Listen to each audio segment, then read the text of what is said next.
Welcome to At Midnight, the late-night dive into history, myths, and legends.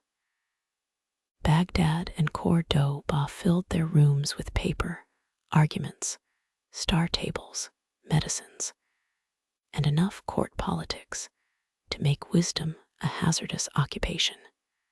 Behind the famous House of Wisdom waits a quieter history of translators, copyists, instruments, rival caliphs, and books that survived by refusing to remain in one place. This is At Midnight. Let's step into the dark. In the summer of 762, surveyors stood on open ground beside the Tigris and tried to turn imperial ambition into lines in the dust. The Abbasid Caliph al-Mansur had defeated a dynasty, inherited an empire, and decided that the old centers of power were not quite sufficient. A new ruling house deserved a new capital. It also deserved a plan so commanding that nobody could miss the message. The official name was Madinat al-Salam, the city of peace. Coins and formal texts used it, though the older place name, Baghdad, proved more stubborn. Names, like cities, do not always obey rulers. The site was not empty. Settlements and cultivated land already lay nearby, and the position joined routes leading toward Iraq, Iran, Central Asia, and Syria. The Tigris connected the intended capital to a much wider system of canals and rivers. Al-Mansur was not planting civilization in a vacant plain. He was placing his court where movement already happened. Later writers described the central enclosure as a great circle. 4 main gates faced roads conventionally associated with Kufa, Basra, Khurasan, and Syria. Streets ran inward toward a palace and congregational mosque near the center. Walls, gates, guard rooms, residences, and administrative spaces arranged access around the caliph. A visitor approaching that center would pass through layers of permission before reaching the man who claimed to rule an enormous realm. Geometry had become court etiquette in baked brick. Reports also say that astrologers helped choose an auspicious moment for the foundation. Court astrology and mathematical astronomy were not separate professions in the modern fashion. Rulers wanted the heavens consulted before a great undertaking, rather as later governments would want committees, forecasts, and several expensive reports that all predicted success. The exact horoscope details are uncertain, so the sky cannot be made to confess more than the sources preserve. What matters is that timing the city could be understood as both calculation and imperial ritual. The famous circular plan survives chiefly through written descriptions. The original round city does not stand above ground, waiting to confirm every modern drawing. Medieval reports disagree about measurements, costs, labor, and architectural details. Later architects and historians have produced elegant reconstructions, but elegance is not excavation. The broad arrangement is credible. Its precise appearance remains a negotiation between texts, topography, and informed imagination.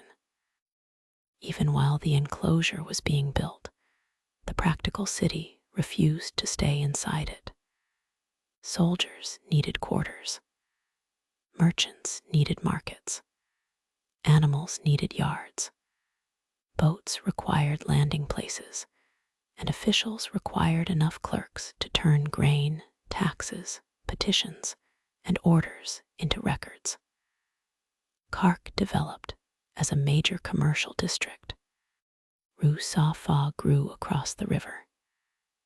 Palaces, gardens, mosques, workshops, cemeteries, and houses spread through an urban area that shifted repeatedly over the centuries. The round city was therefore not all of Baghdad. It was a fortified palace and administrative core within a metropolis that soon made the simple diagram misleading. A circle could express control. A market expressed bargaining, delay, smell, debt, and the awkward fact that grain did not arrive merely because a caliph had drawn a gate toward Basra. The imperial center depended on people outside its walls, many of whom would never enter its central rooms. Those people formed an uneven society. Secretaries worked with Arabic and inherited Persian administrative habits. Judges and religious scholars interpreted law. Military commanders negotiated rank and payment. Physicians moved near powerful households. Astrologers chose moments. Poets shaped reputations. And artisans made the objects through which wealth became visible. Merchants carried goods across long distances. Enslaved people performed labor that court histories often treated as part of the furniture. The celebrated age of scholarship rested within this larger imperial machinery, not above it. The Abbasids themselves had come to power through revolution in 750, overthrowing the Umayyads in the east. Their claim drew support from several regions and groups, then produced new hierarchies once victory was secure. Baghdad gave that victory an architectural language. The roads appeared to lead toward one caliphal center, though authority across the empire was never as geometrically tidy as the plan suggested. Provincial governors, old families, military forces, and local communities retained interests of their own. Al-Mansur watched costs and power with a reputation for severity. The foundation of a capital was not an innocent artistic exercise. It concentrated taxes, archives, guards, ceremonial access, and the people who could turn a ruler's preferences into orders. Yet, the project also created opportunities that escaped the original purpose. Builders and traders drew other workers. Administrators required writing materials. Wealthy households wanted physicians, tutors, books, instruments, and entertainment. An imperial enclosure became the seed of a city in which knowledge could be bought, argued over, copied, and occasionally confiscated. No single morning completed Baghdad. Walls rose, districts expanded, channels shifted, and buildings were replaced. The caliphal court itself later moved for periods to other palaces and even other cities. Fires, floods, factional struggles, and sieges altered the urban fabric. A map fixed to one reign cannot hold these changes. Baghdad was less a finished object than a long arrangement among river, state, labor, and trade. Beyond the gates, the Tigris carried the arrangement forward. Boats approached with grain, timber, textiles, ceramics, people, and news. Bridges made from linked boats rose and settled with the water. Canals opened routes into cultivated land and toward the Euphrates. The new capital's most impressive geometry could command attention, but water determined whether its kitchens, markets, gardens, and workshops functioned. The city announced itself as a circle. It lived as a river port. The river port woke according to work rather than ceremony. Cargo came to the banks in hulls built for different stretches of water, then passed onto shoulders, carts, and pack animals. Grain for a vast population mattered more often than silk, though silk was more likely to receive a poet. Timber, oil, fruit, pottery, metal, cloth, and writing materials moved through the same crowded edges. Every scholarly room in Baghdad depended upon this less glamorous traffic. The Tigris did not operate alone. Canals linked waterways, fed fields, supplied districts, and allowed goods to approach from the Euphrates system. Iraq's cultivated country had been shaped by water management for many centuries before the Abbasids. The new capital inherited that knowledge and its maintenance problems. Channels silted, banks failed, floods ignored property boundaries. Neglected works could injure both farms and city quarters. Imperial power needed dredging crews as much as proclamations, a truth rarely placed on a ceremonial coin. Bridges of boats crossed parts of the river. They could be adjusted as conditions changed, unlike a monumental stone bridge planted permanently in a difficult current. Ferries and small craft carried other traffic.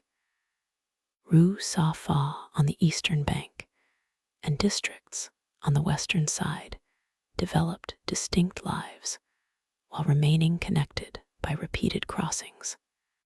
A scholar visiting a patron, a physician called to a household, and a porter carrying paper all encountered the same practical question of how to get over the water.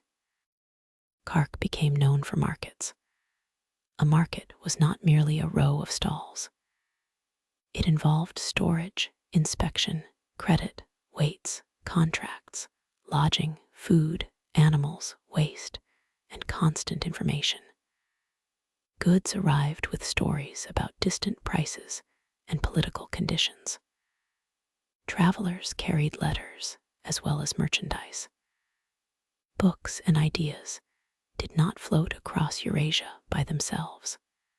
They traveled in the care of people already moving for trade, office, pilgrimage, diplomacy, study, or refuge. Baghdad's size is clear, but exact population totals are not. Medieval descriptions and modern estimates cannot be folded into a confident claim that precisely 1 million people occupied the city.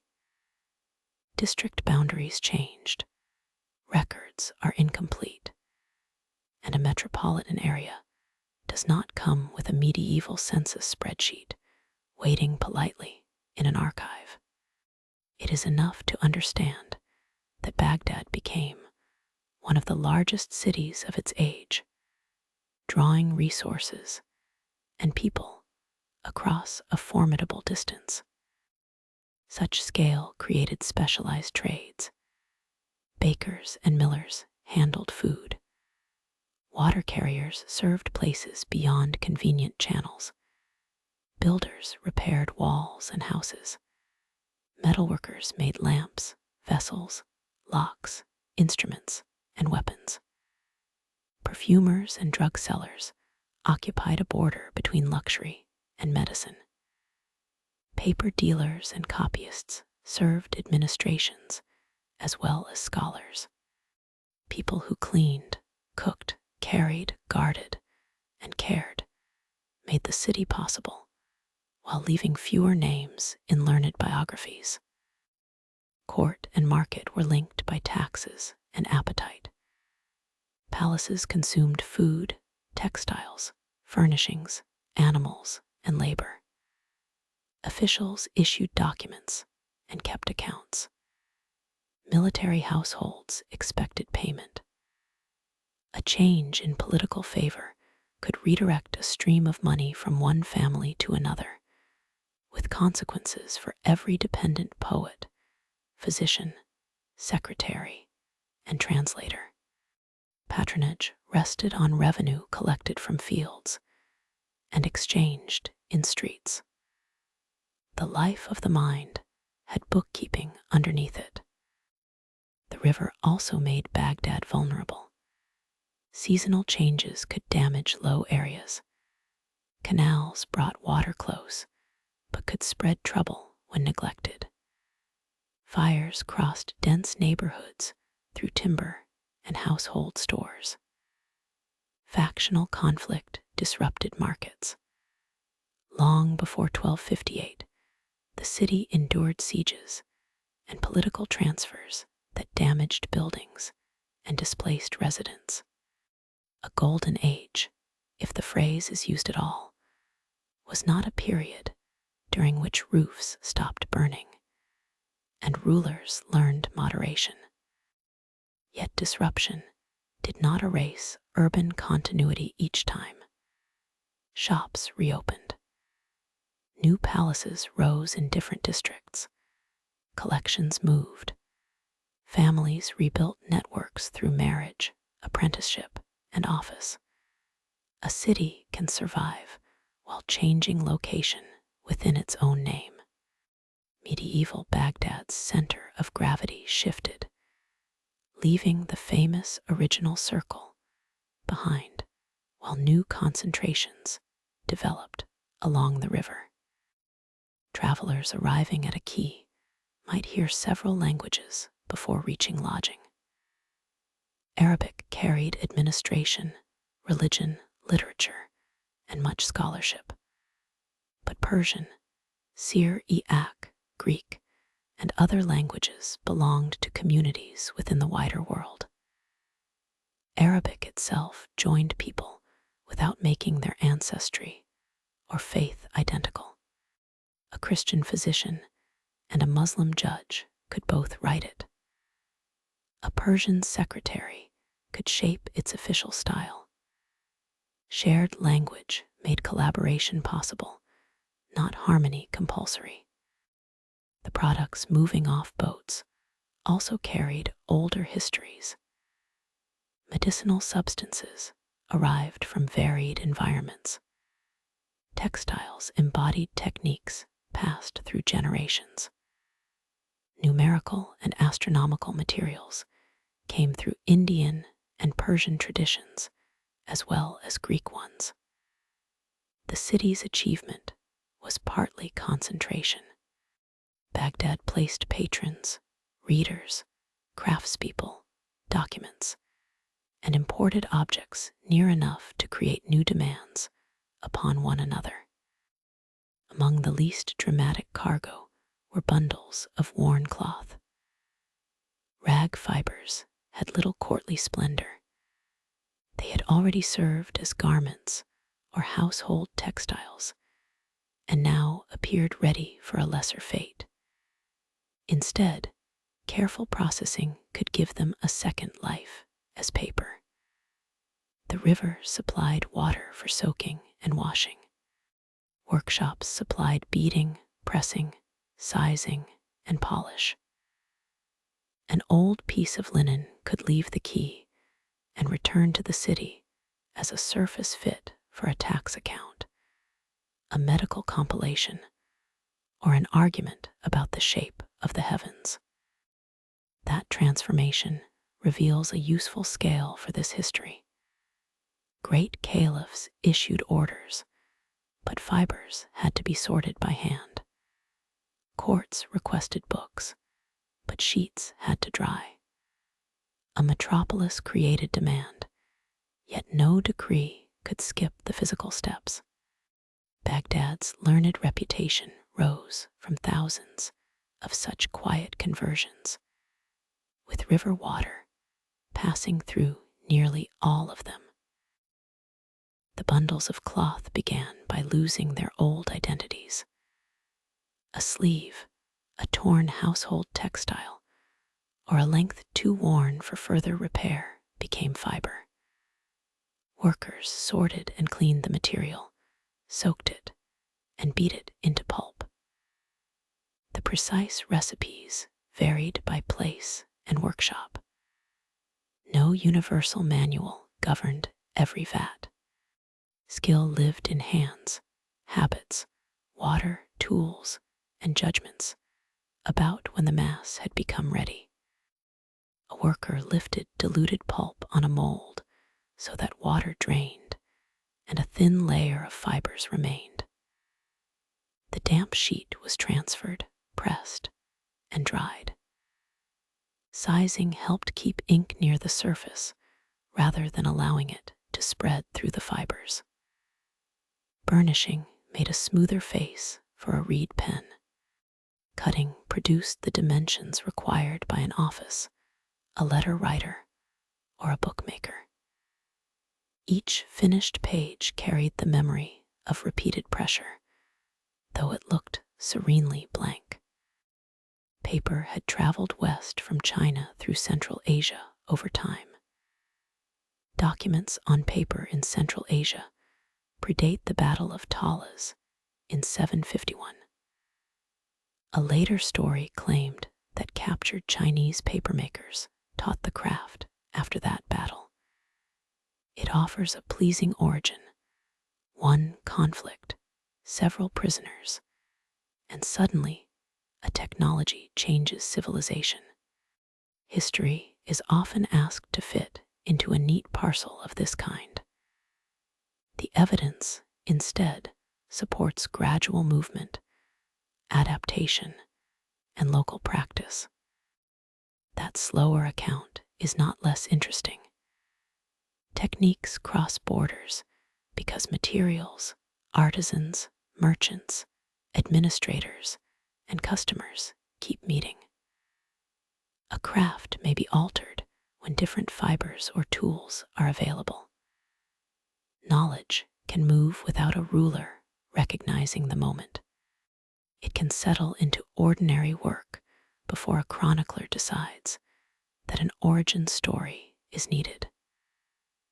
By the time the tale of Talas was written, paper success made a dramatic beginning seem almost obligatory. Paper did not instantly replace every older writing surface. Papyrus remained in use. Parchment continued to serve documents and books, especially where durability, tradition, or existing supply favored it. Materials overlapped for long periods.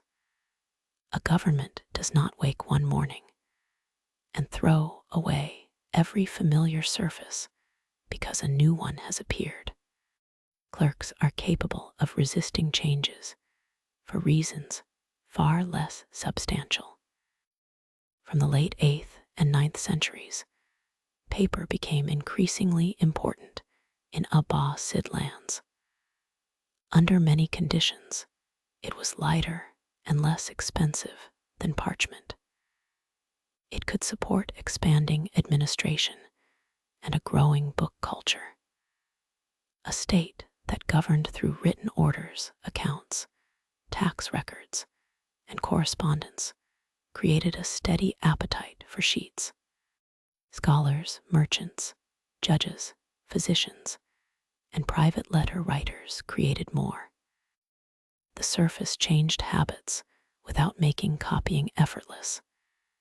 Every page still had to be written by hand.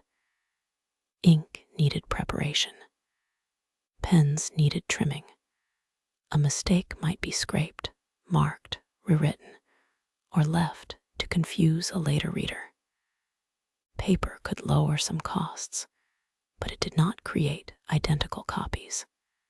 Instead, it made room for more human variation, more notes, more corrections, and more opportunities for a tired copyist to misread a line.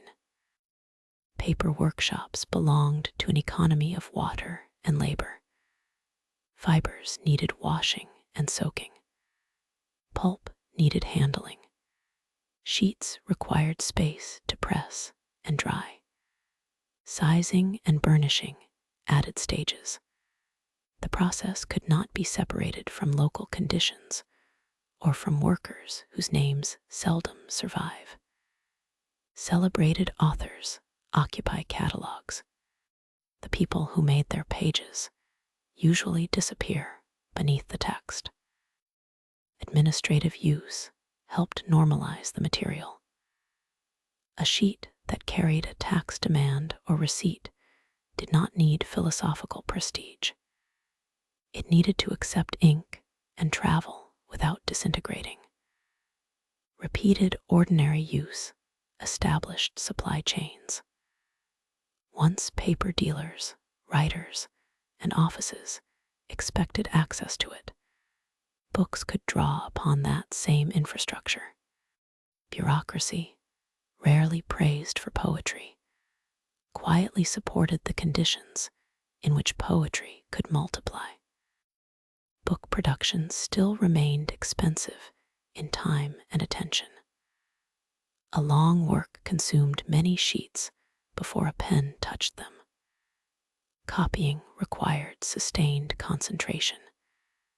Collation demanded another text or a reader's voice. Binding protected the gathering, but added material and labor. Large libraries represented accumulated decisions to purchase not only ideas, but fiber, ink, thread, boards, leather, storage, and repair. The texture of a sheet affected writing. A smooth, well-sized surface allowed controlled lines. A rougher one could catch a pen.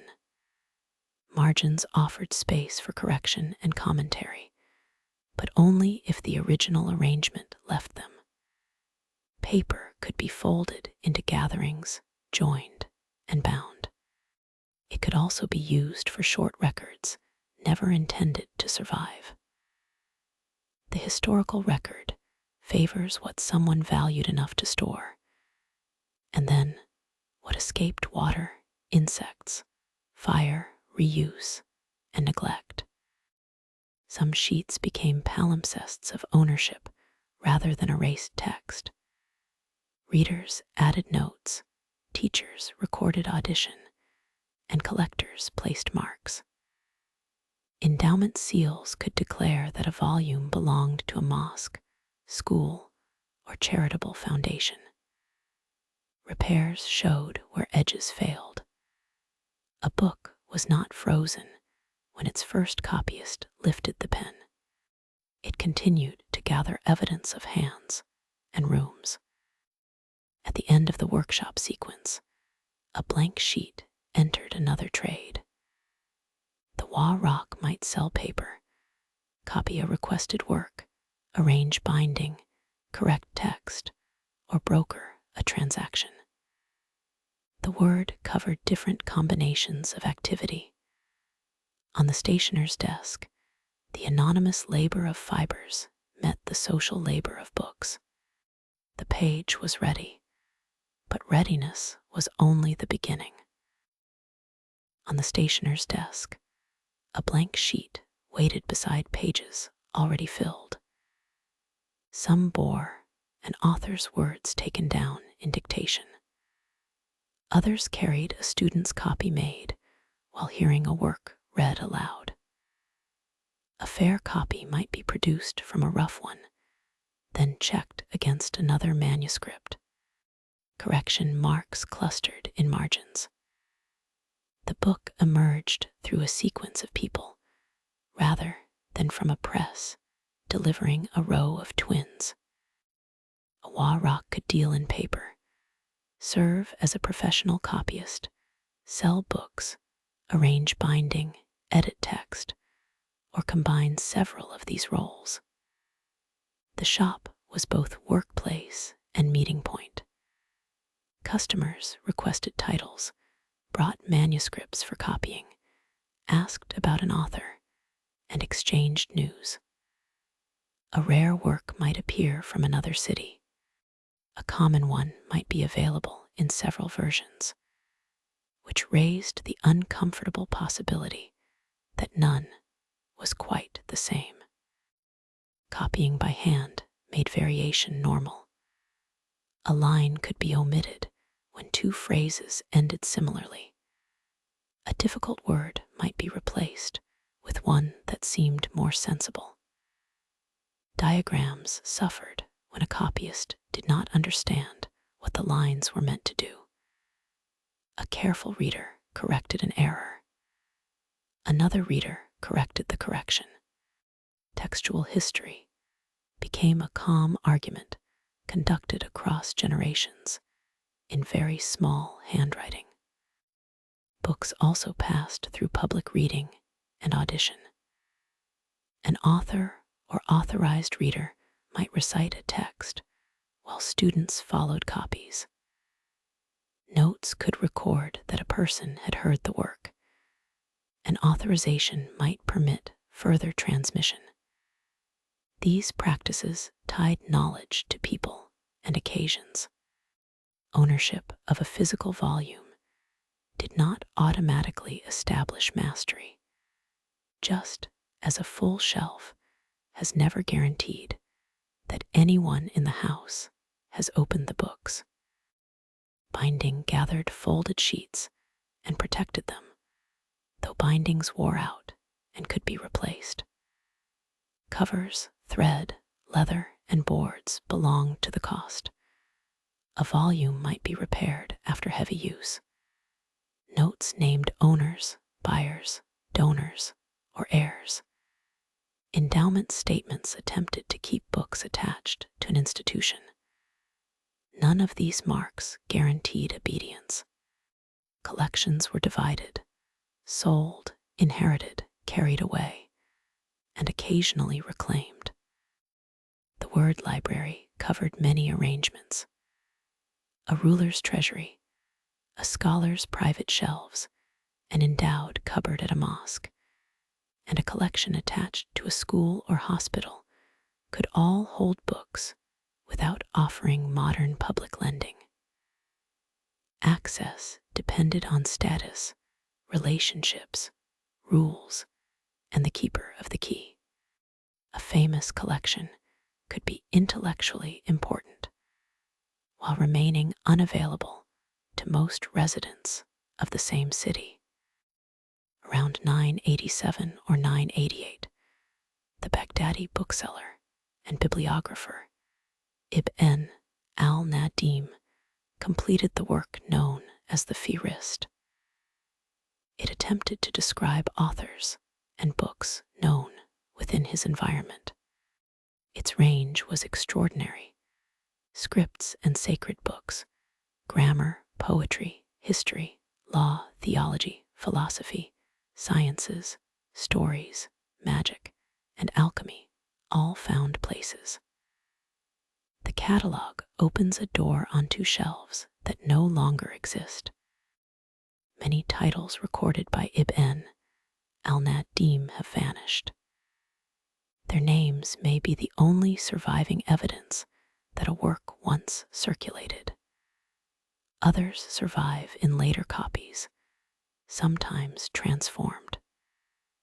The Fihrist also preserves anecdotes, translator lists, classifications, and judgments.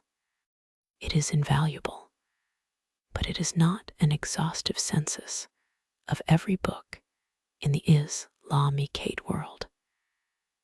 It reflects the materials and opinions available to one compiler in Baghdad. Its arrangement shows that classification is never neutral. Deciding where a subject belongs implies relationships among kinds of knowledge. Recording one sect or author while omitting another shapes what later readers can recover. Catalogs promise order, though their most haunting quality may be the gaps they accidentally reveal. A title without a text is both information and loss. Survival was uneven for reasons beyond intellectual value. Legal and religious works required by generations of students might be copied often. A practical table made for one place could become obsolete. A child's exercise, a nurse's working knowledge, a craftsperson's adjustment, or a woman's letter might never enter an elite collection. Damp and insects observed no scholarly ranking. Luxury volumes had better chances because owners invested in their care, which then makes the past appear more luxurious than it was. Book markets broadened ownership beyond palaces, but they did not erase inequality. A scholar might spend heavily on a needed work. A merchant could build a collection. Mosques and schools accumulated endowed books. Wealthy households employed copyists. Poorer students borrowed, listened, or made partial copies. Knowledge circulated through different levels of access, often relying on personal trust. The stationer stood where these paths crossed.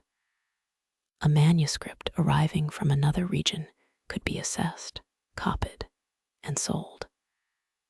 A translation might reach readers its original patron never imagined. A theological dispute could produce demand for an opponent's book. Stories and scientific texts occupied neighboring shelves without becoming the same kind of knowledge. The market cared about buyers, which gave it a broad curiosity of its own. Among the catalogued works were texts translated from Greek, Syriac, Middle Persian, and Sanskrit traditions. Their presence could make the movement look inevitable in hindsight. It was not. Someone had to request each work, locate a manuscript, pay skilled people, and accept the risk that a court's favor might vanish before the copy was complete. Behind the shelf stood patrons, and behind patronage stood politics. A patron selecting a foreign book from a crowded shelf was making more than a literary choice. Money would be needed for acquisition, translation, paper, copying, and perhaps explanation. The work might enhance a physician's practice, an astrologer's calculation, a secretary's style, or a ruler's reputation. It might also become associated with the wrong household at the wrong moment, which was one of the quieter occupational hazards of learned life. Harun al-Rashid ruled from 786 to 809.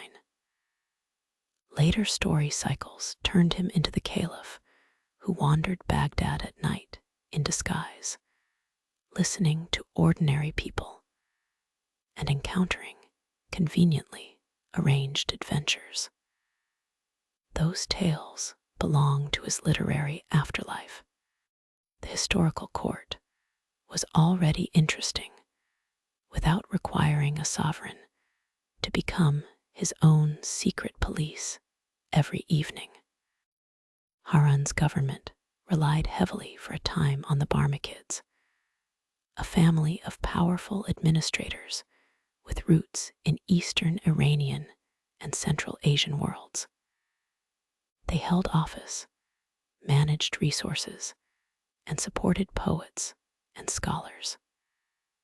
Court physicians included members of Christian medical families. Arabic served as a shared language across these relationships, while confessional and legal distinctions remained real. High office could cross communal boundaries without dissolving hierarchy. The Barmakids' wealth and influence made them seem secure until 803, when Harun abruptly brought them down. Property was seized, offices changed hands, and the family's political network collapsed.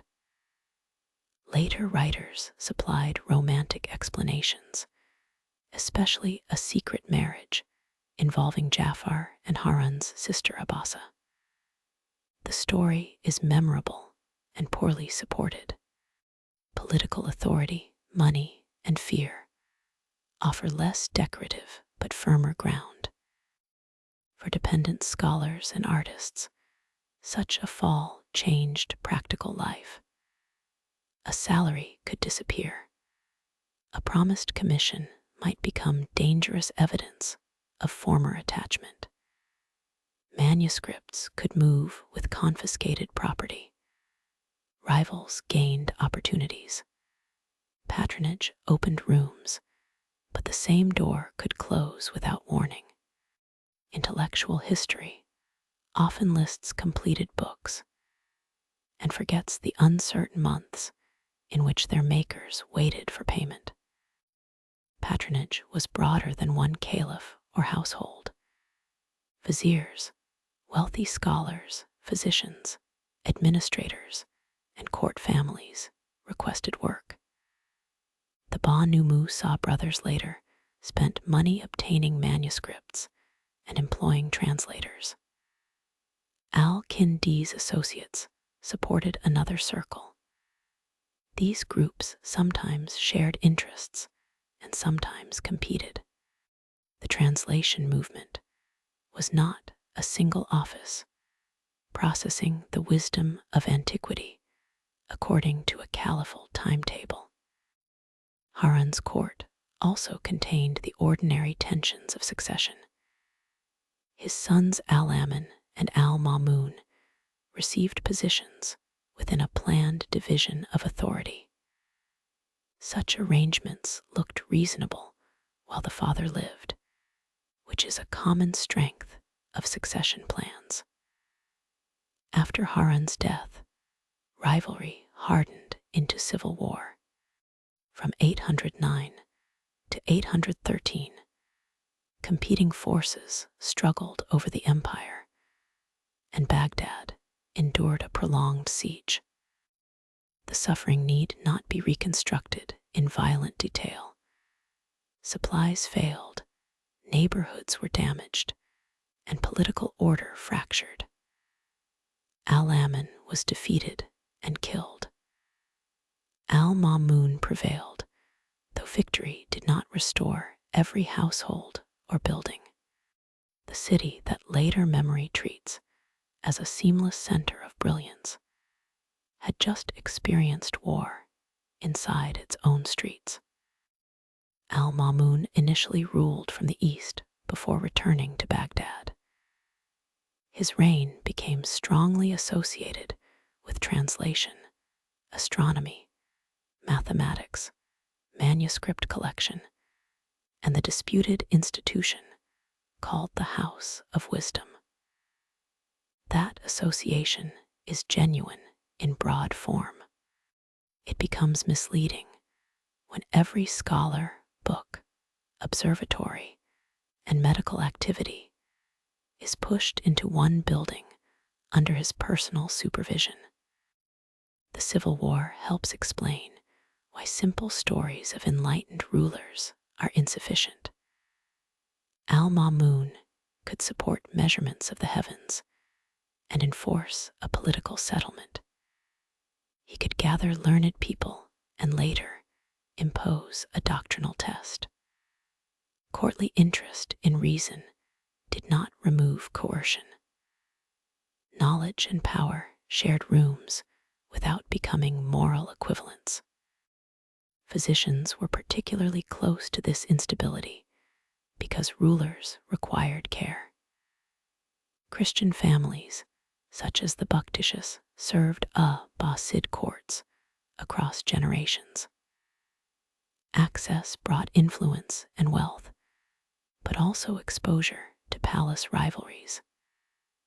medical expertise did not grant immunity from politics. Translators who worked on medical texts could likewise depend on patrons whose religious identity differed from their own and whose fortunes changed quickly. Books commissioned in these circles were objects as well as ideas. A patron might ask for a particular language, a clear style, or a revision of an older version. Different copies of a Greek work could disagree. A Syriac translation might already stand between the Greek and a proposed Arabic text. The translator had to decide whether a strange sentence reflected the ancient author, a damaged manuscript, or somebody else's mistake.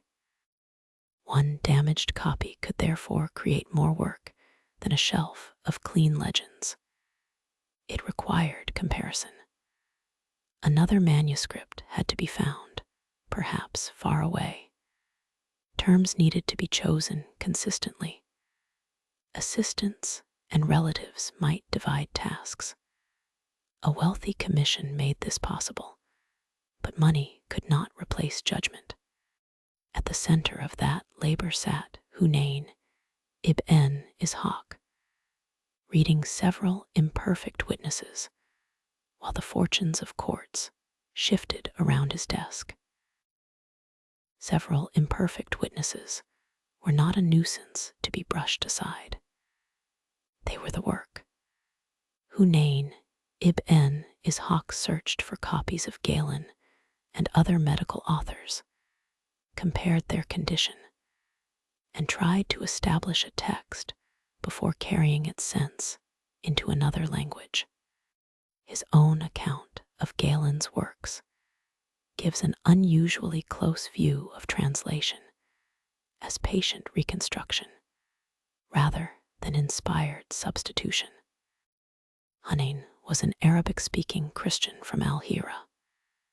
He knew the medical and linguistic traditions carried in Syriac Christian communities, and he worked in the Arabic culture of Abbasid patronage. A Greek text might first be rendered into Syriac and then into Arabic. In other cases, an older Syriac version already existed and required correction. The route depended on manuscripts, readers, patrons, and purpose. Finding more than one Greek copy mattered because manuscripts disagreed. A missing line in one might survive in another. A corrupt term could become intelligible through comparison.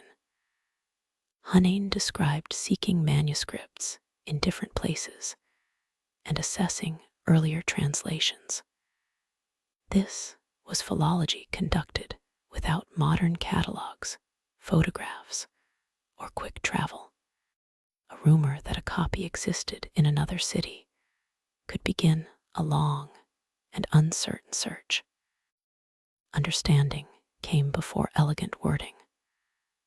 Hunayn aimed to grasp the author's meaning and then write clearly for the intended reader. A literal version that reproduced Greek structure too closely might be less useful than a careful Arabic explanation. Technical vocabulary had to become stable enough for physicians and students to communicate. Each choice shaped later argument, because readers often encountered the ancient author through the translator's sentence. The work was collective.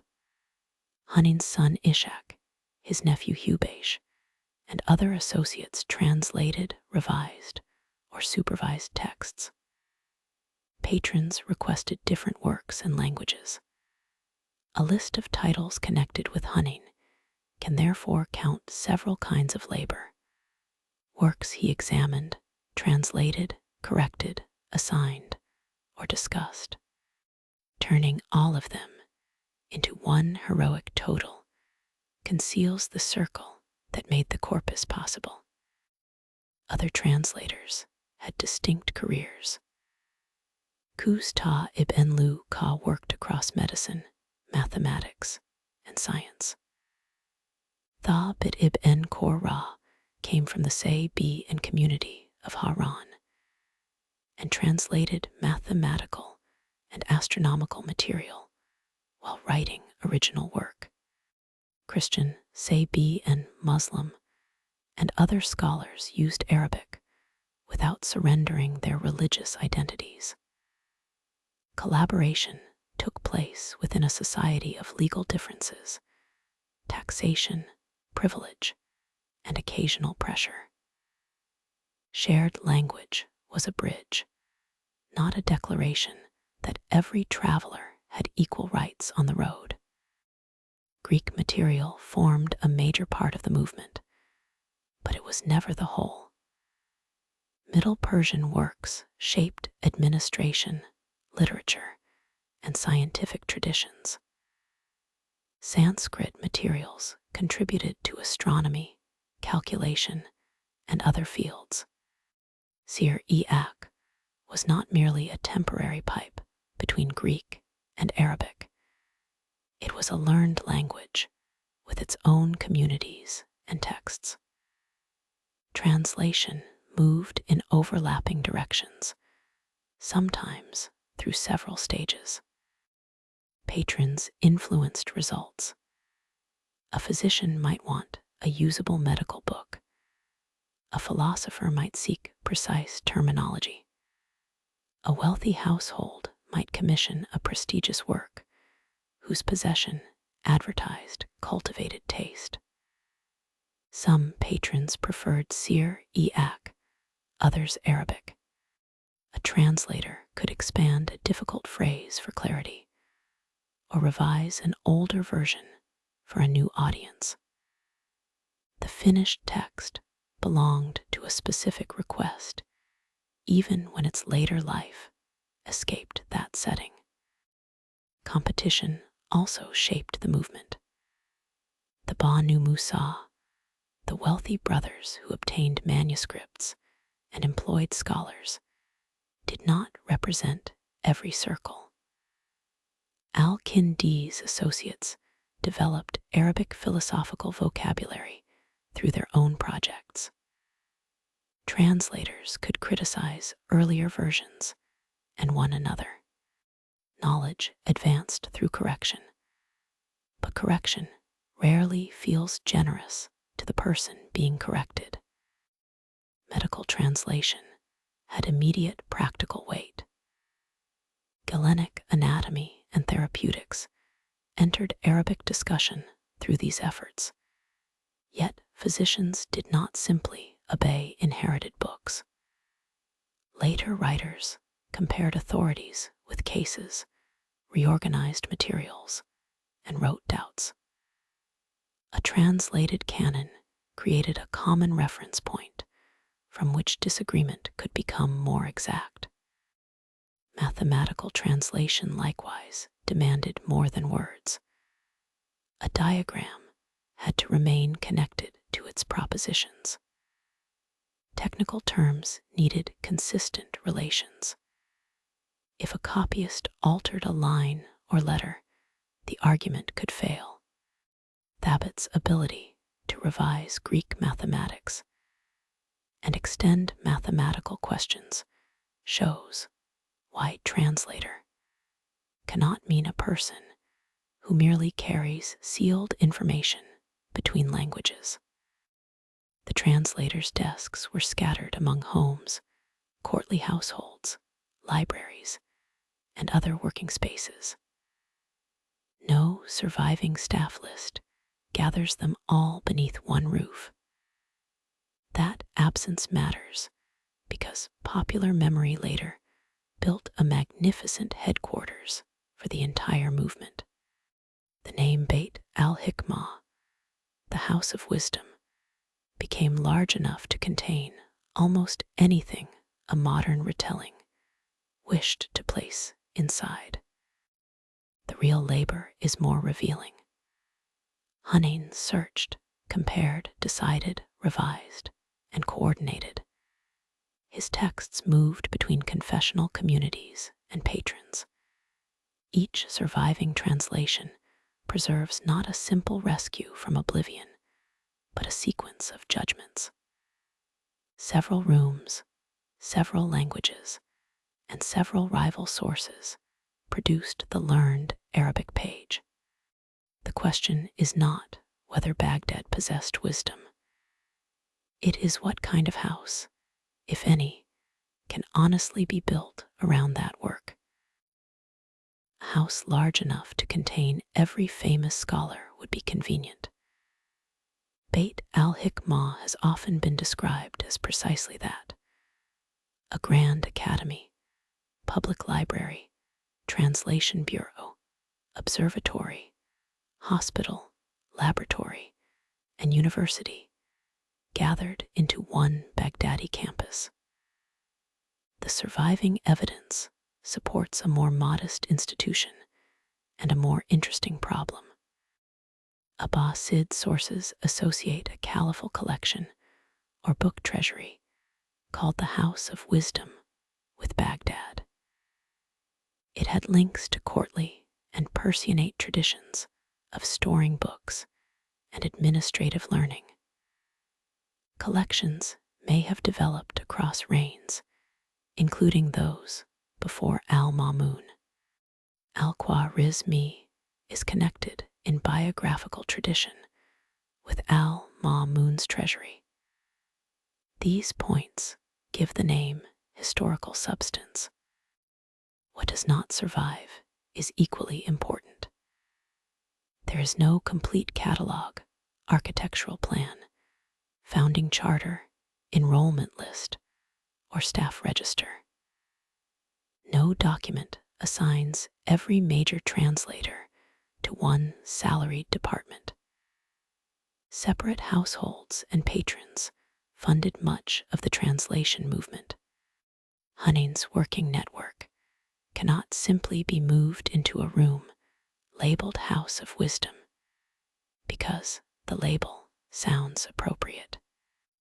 Ibn al-Nadim, the Baghdadi cataloger whose Fihrist recorded so many books, preserved a famous anecdote about al-Ma'mun. The caliph dreamed of Aristotle and questioned him about what is good. The story connected Greek wisdom to Abbasid authority and offered a memorable explanation for royal interest in philosophy. It is a literary account, not the minutes of a policy meeting held beside the caliph's bed. Stories also claimed that translators received a book's weight in gold. Patronage could be lavish, and skilled work could be highly rewarded. The literal formula is difficult to establish as a routine practice, and modern currency conversions would add confidence where evidence is thin. Gold belongs in the tale as a sign of remembered generosity, not as an audited payroll system. Al-Ma'mun did support learned projects. Observations were associated with al-Shamsiyya near Baghdad and another site near Damascus. Later reports describe attempts to measure a degree of the terrestrial meridian. Manuscripts were sought and mathematical work encouraged. None of this requires an observatory to occupy the same campus as a translation hall and hospital. A ruler could fund several activities in several places. Medieval administration had discovered distribution long before modern institutions gave it a fashionable name. The caliph's interest in knowledge also carried political purposes. Accurate astronomy served calendars, astrology, geography, and court prestige. Translation could present Abbasid rule as heir to older imperial and intellectual traditions. Patronage gathered capable people around power. These motives do not make the scholarship false. They do make it part of government, rather than a peaceful republic floating above it. Al-Ma'mun's reign shows this most clearly through the Mina. Beginning in 833, selected officials and scholars were required to affirm that the Quran was created. The issue involved theology, but also the caliph's authority to define doctrine and test those who held public influence. Refusal could bring penalties. The policy continued under successors before ending in the middle of the 9th century. The Mina cannot be arranged neatly as rational science against traditional religion. Theologians used reasoned argument. Philosophers disagreed among themselves.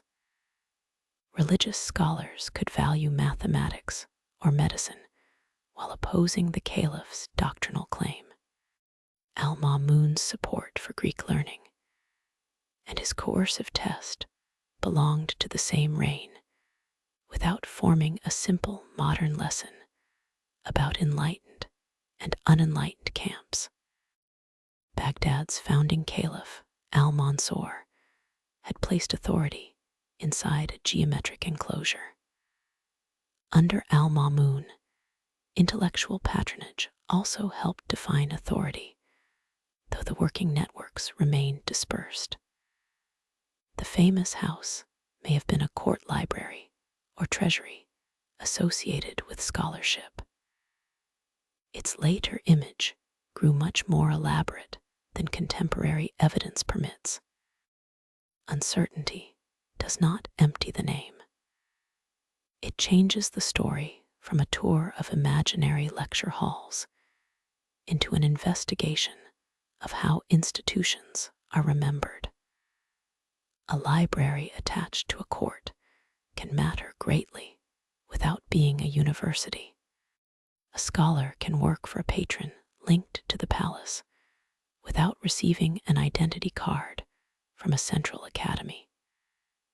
The absence of a floor plan does not erase books. It prevents those books from being stacked in rooms invented centuries later. The House of Wisdom became a symbol because symbols are easier to picture than networks. One building can be founded, flourish, and fall. A network of households, markets, translators, copyists, and court treasuries has no single front door. It also has no single point at which all knowledge can be destroyed. That distinction will matter much later when conquest reaches Baghdad. For the moment, the uncertain treasury can be approached through a specific work. Al-Khwarizmi wrote an Arabic book that organized procedures for solving equations. Its pages did not require a mythical academy to be consequential. They required language clear enough to guide calculation, examples tied to practical needs, and readers willing to follow a sequence of restoring and balancing. A division of property could make abstract calculation immediately personal. Shares in an inheritance had to conform to legal rules while adding up across heirs. Commerce required debts and quantities to be understood. Surveyors dealt with areas and administrators with assessments. Al-Khwarizmi's algebra addressed a world in which numbers were attached to land, money, obligation, and family. His compendious book on calculation by completion and balancing, usually dated to the early 9th century, presented types of linear and quadratic equations in words. Symbolic notation familiar from modern schooling did not cover the page. Quantities were described verbally, and procedures unfolded through sentences. The reader had to understand the operation as language before writing anything resembling a compact formula. The term algebra referred to restoration or completion, while al-Muqabala referred to balancing corresponding terms. The operations helped reduce a problem to recognized forms. Al-Khwarizmi classified those forms and supplied methods for solving them. Geometrical demonstrations could explain why a procedure worked, tying areas and lengths to the verbal arithmetic. This was systematization, not creation from nothing. Indian numerical practices, Greek geometry, and local traditions formed part of the wider history. Zero and positional numerals did not spring fully formed from al-Khwarizmi's pen. His importance lies in organizing methods into a teachable Arabic account and applying them to recurring problems. The more exact claim is also the more impressive one, since teaching a method requires confronting all the places a reader may go wrong. An inheritance example was not decorative. It showed how a mathematical procedure entered law and daily consequence. A merchant's calculation addressed exchange and partnership. Land measurement connected geometry to fields rather than celestial purity. The book gave readers a language for unknown quantities while remaining embedded in ordinary affairs. Al-Khwarizmi also wrote on arithmetic, geography, and astronomy. His career is linked by later biographical tradition to al-Ma'mun's book treasury, the supportable core behind the house of wisdom name. It is safer to connect him to that courtly environment than to imagine a permanent desk in a reconstructed academy. His work itself provides firmer evidence than the room assigned to him. Words traveled with texts. The titles algebra became algebra in Latin and later European languages. A Latinized form of al-Khwarizmi's name contributed to algorithm and eventually algorithm. These linguistic traces reveal transmission, but they do not contain the whole journey. Translators selected terms, teachers altered explanations, and readers applied procedures to new settings. The later prestige of these words can tempt a contest over who invented what first. Such contests flatten a cumulative history. A procedure may have antecedents in several traditions and still be transformed by a writer who classifies it clearly. A translated work may change another culture without arriving untouched. Priority is a narrow door through which many people are forced to pass one at a time, even when they actually worked in a crowd. The verbal style also reminds modern readers that notation is historical. A page filled with prose could carry rigorous reasoning. The absence of modern symbols did not indicate an absence of abstraction. It changed the pace of explanation. Restoring and balancing had to be stated, and categories had to be remembered through names. Copyists faced their own pressure. A numerical mistake could spoil an example. A damaged diagram could weaken a demonstration. Later readers might annotate, correct, or adapt the text. Mathematical books were especially vulnerable to small errors with large consequences, since one altered value could travel through a table or proof. Practical value helped sustain copying. A method used for division, measurement, or teaching had reasons to remain available. Yet use did not mean that every reader accepted one fixed form. Commentaries and adaptations belonged to transmission. The book's afterlife was a chain of active interpretation rather than a sealed package marked Baghdad. Algebra offered a disciplined way to handle an unknown.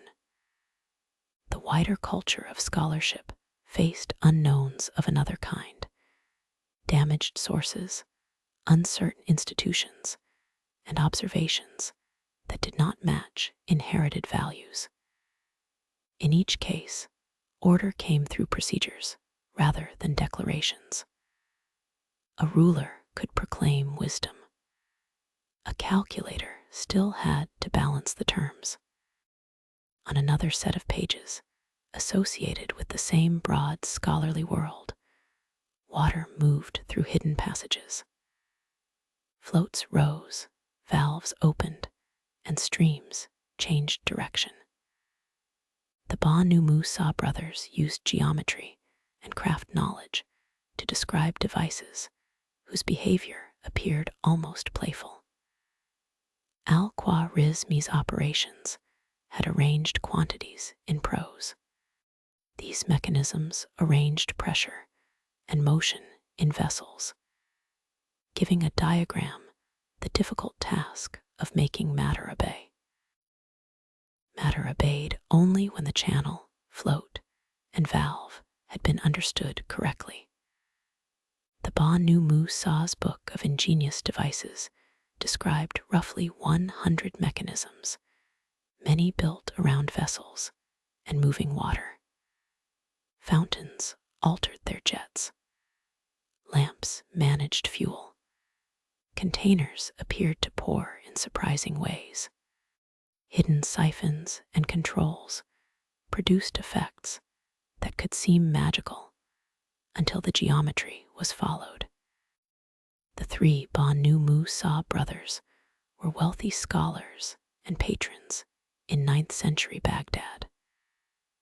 They had supported the search for manuscripts and employed translators. Their device book shows another side of that world, where mathematical knowledge met skilled making.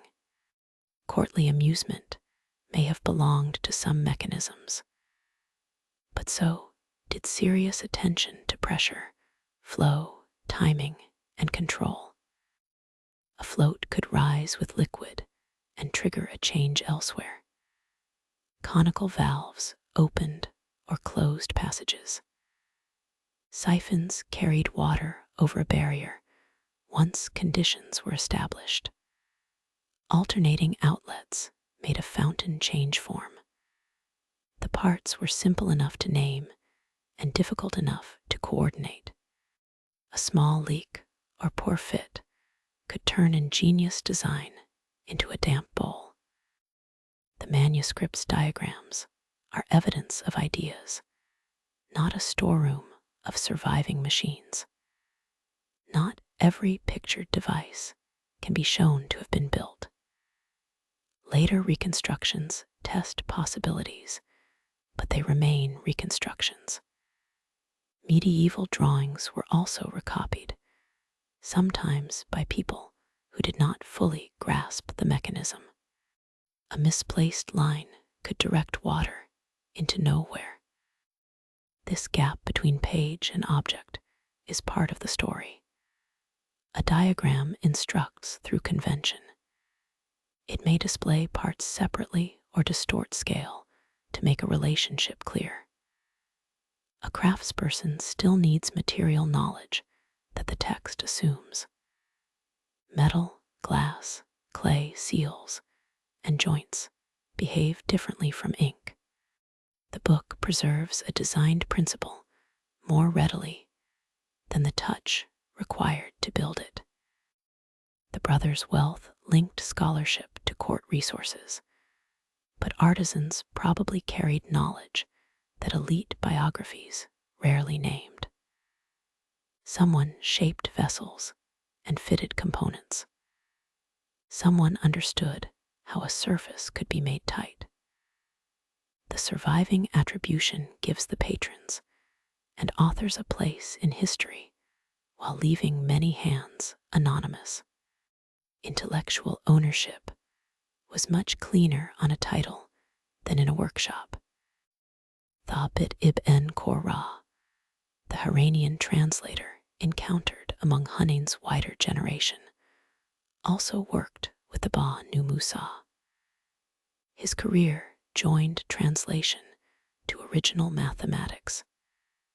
He wrote on geometry, number theory, statics, and astronomy while revising inherited Greek texts, correcting an older proposition and extending a new one belonged to one practice. Thabit's background in the Sabian community of Haran further unsettles any picture of Arabic science as the work of one ethnicity or faith. Arabic became the language of much of his learned production. His identity and community did not disappear into it. Courtly Baghdad drew ability from a diverse social world while preserving distinctions that could affect status and security. Geometry could move between pure propositions and physical questions. Balance, weight, and motion invited mathematical treatment.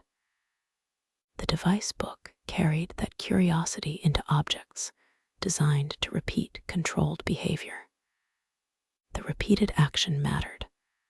A valve should work more than once, and a fountain should alternate without a hidden assistant rearranging it after every display. Automata attracted wonder because they concealed ordinary causes. A vessel that seemed to decide when to pour invited stories of intelligence. The text instead led toward chambers, pressures, and channels. Wonder was not removed by explanation. It was relocated into arrangement. The dry joke of the machine was that the audience saw magic, while the float performed unpaid administrative work inside. The book also demonstrates why categories such as science, engineering, art, and entertainment do not map neatly onto medieval practice. A fountain could delight a court, exhibit a patron's cultivation, test hydraulic ideas, and employ artisans. The same object had several jobs. Modern labels become useful only if they do not force those jobs apart. No surviving original machine is needed to establish the importance of the manuscript. The descriptions reveal a culture interested in controlled effects and exact parts. Yet caution remains necessary. A modern working model proves that a design can function under modern construction, not that a particular 9th century object stood in a named palace. From the workshop, calibrated objects traveled into other settings. Brass instruments could carry scales, pointers, inscriptions, and plates for particular latitudes. Their makers engraved relationships between the observer and the sky. Water in a hidden chamber had obeyed pressure. A rotating star map would obey geometry, though the actual heavens continued to supply measurements that refused perfect agreement with inherited tables. The instrument carried into the open air was not a telescope. It did not magnify a hidden planet or reveal a faint moon. And as Tralabe modeled the turning sky through a set of engraved surfaces and moving parts, Its usefulness came from geometry, careful scales, and the observer's ability to take an altitude without dropping an expensive piece of brass into the dust. A typical instrument could include a hollow body, plates made for selected latitudes, and a rotating framework with pointers for prominent stars. The back held scales and a sighting rule. By aligning the instrument and then moving its parts, a trained user could address questions of time, rising and setting, direction, and position. Different plates mattered because the sky's apparent motion changes with latitude. Astrolabes served astronomy, astrology, surveying, education, and religious timekeeping. They could assist with prayer times and orientation toward Mecca. They were not used identically everywhere, and they were not principally a universal device for navigation at sea. Surviving instruments bear maker signatures, inscriptions, repairs, wear, and replacement parts. Brass preserves the history of use more directly than a polished modern diagram. Under al-Ma'mun, observers worked at sites associated with al-Shamsiyya near Baghdad and Deir Murin near Damascus. Programs sought improved values for celestial parameters. Later accounts also describe teams measuring a degree along the Earth's surface in order to estimate its size. The undertaking is plausible and important.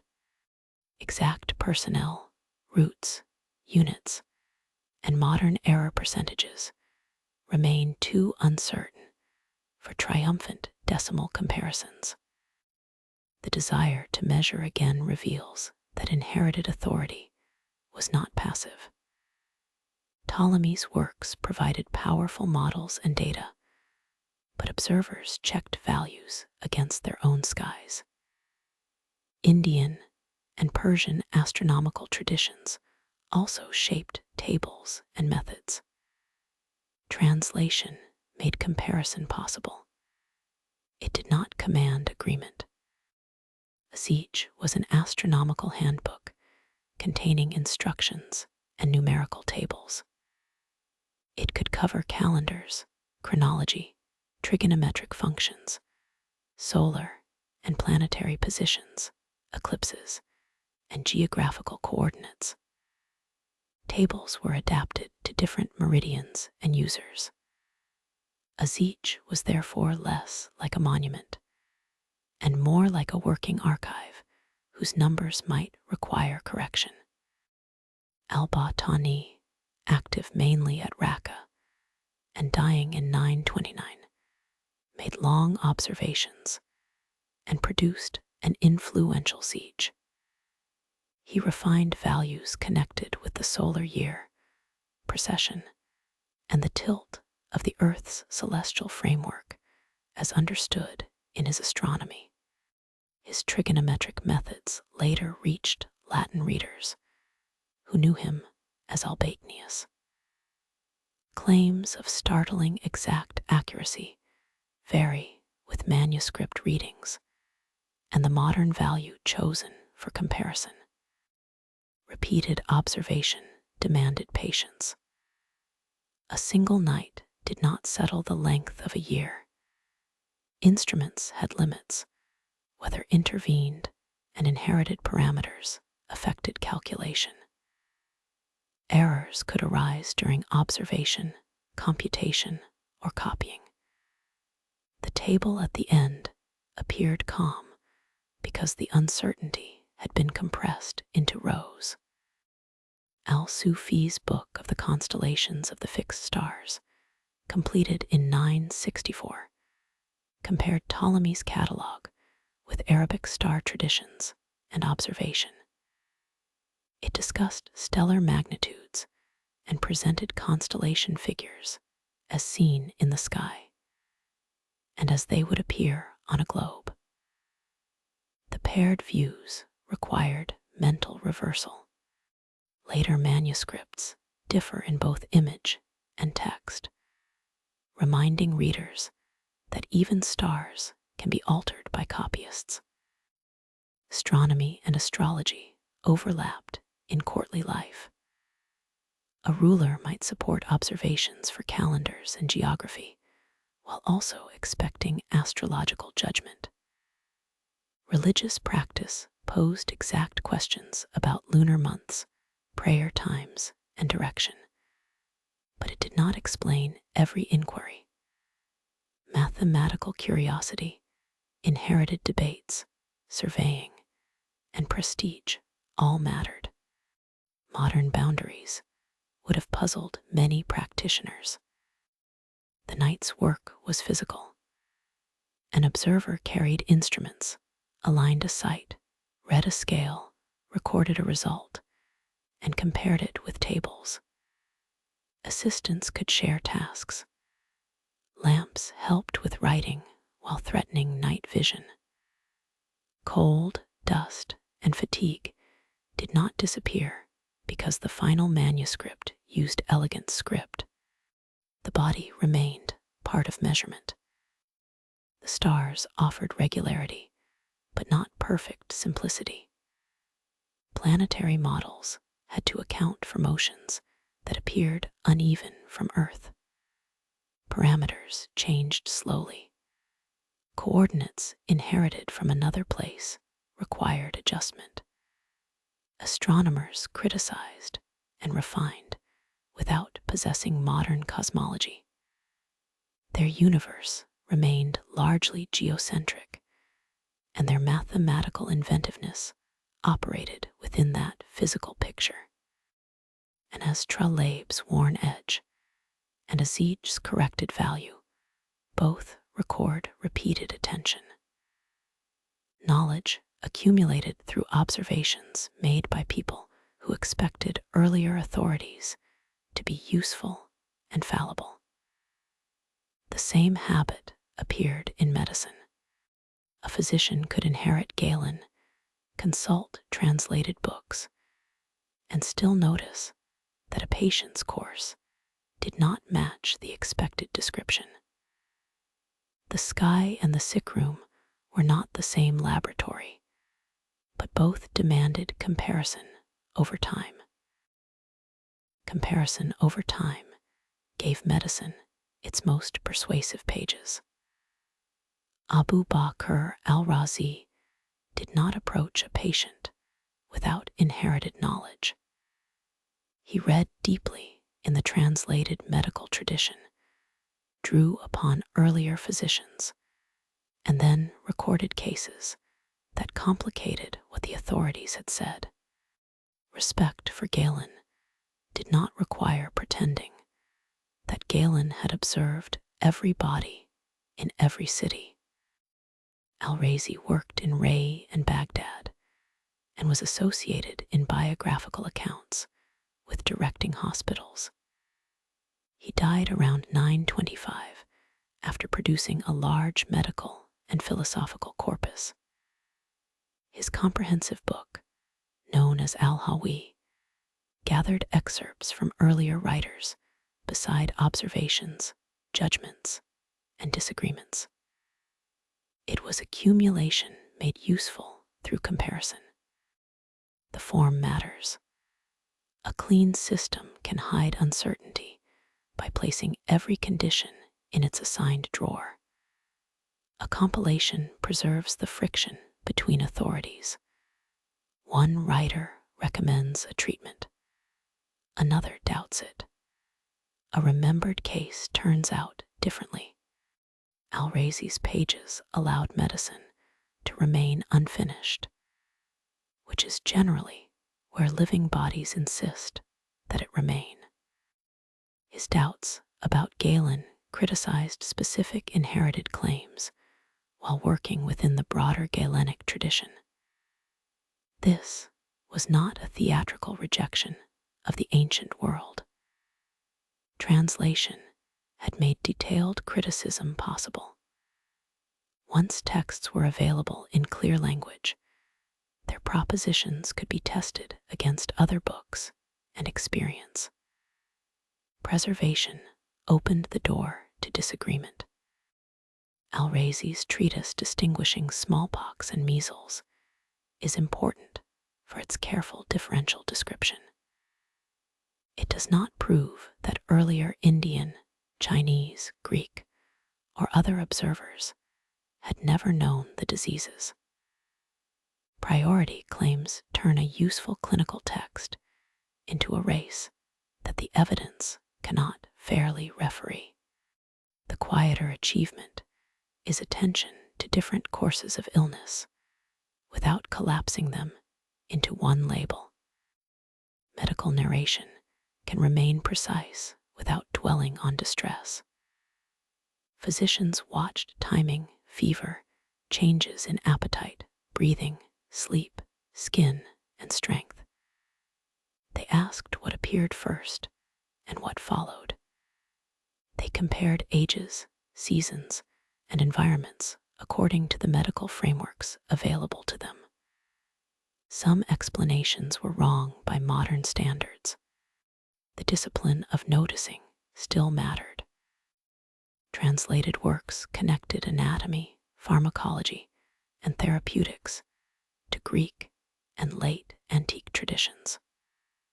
Persian practices and the knowledge of substances from wider trade routes also entered learned medicine.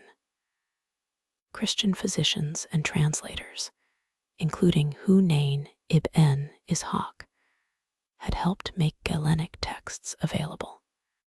Muslim writers such as al-Razi used that corpus without turning medicine into the possession of one community. Materia Medica described substances from plants, minerals, and animals. Drug sellers, perfumers, herbal specialists, and household preparers occupied overlapping spaces. Formularies organized compounds.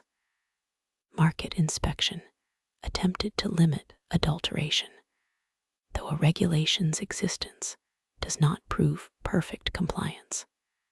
The medieval customer, like the modern one, could discover that a seller's confidence exceeded the contents of the jar. Some remedies included substances now known to be dangerous. Their presence belongs to the history of medical reasoning, not to practical advice. Physicians worked without modern microbiology, controlled trials, or chemical standards. They also worked with detailed traditions of preparation, dose, timing, and observed effect. Historical seriousness requires neither mockery nor the invention of modern discoveries in medieval vocabulary. A famous story says that al-Razi chose a site for a Baghdad hospital by hanging pieces of meat around the city and selecting the place where decay occurred most slowly. It is a memorable experiment and comes from later biographical tradition. It may reflect a belief that air and location mattered to health. It cannot be treated as a securely documented site survey conducted exactly as told. The story survived because it makes clinical judgment visible in one scene. Several locations are tested, a result appears, and a rational choice follows. Real hospital planning was less neat. Water supply, access, patronage, buildings, staff, endowment, income, and politics all mattered. Meat alone, even remarkably cooperative meat, could not hire a physician or maintain a kitchen. Al-Razi's reputation grew through Arabic and later Latin reception. Al-Hawi became known as a major compendium. Yet, the scale of a corpus can obscure the working moments from which it grew. One copid extract one observation, one note of doubt. Accumulation required a system for retaining cases without pretending they all agreed. The physician's book therefore led outward. Care was not delivered by texts alone. Patients needed rooms, water, food, attendants, medicines, and people who kept accounts. A court could endow a building and praise its generosity in formal language. Daily practice then had to turn that ideal into beds, clean vessels, prepared drugs, and schedules. The Bi-Ma-Ris-Tan made medicine institutional, and in doing so revealed another gap between an elegant plan and ordinary work. The rooms required water before they required reputation. Patients and staff needed it for drinking, washing, cooking, and preparing medicines. Kitchens needed fuel and supplies. Pharmacies needed ingredients and storage. Attendants needed wages or support. A Bi-Ma-Ris-Tan could be founded by a ruler or sustained through a charitable endowment, but its doors opened each day through material routines. The word Bi-Ma-Ris-Tan came from Persian elements, meaning a place for the sick. Institutions bearing the name varied by date and city. It should not be treated as a single standardized medieval hospital system. Some foundations were substantial and long-lived. Others are known mainly through praise, legal documents, or later description. The same term did not guarantee identical wards, staffing, admission, or treatment. The attribution of a fully developed general hospital to the Umayyad Caliph, al-Walid I, is contested.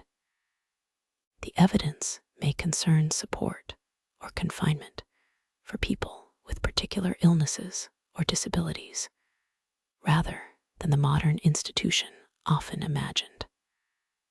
Origin stories again prefer one ruler and one date.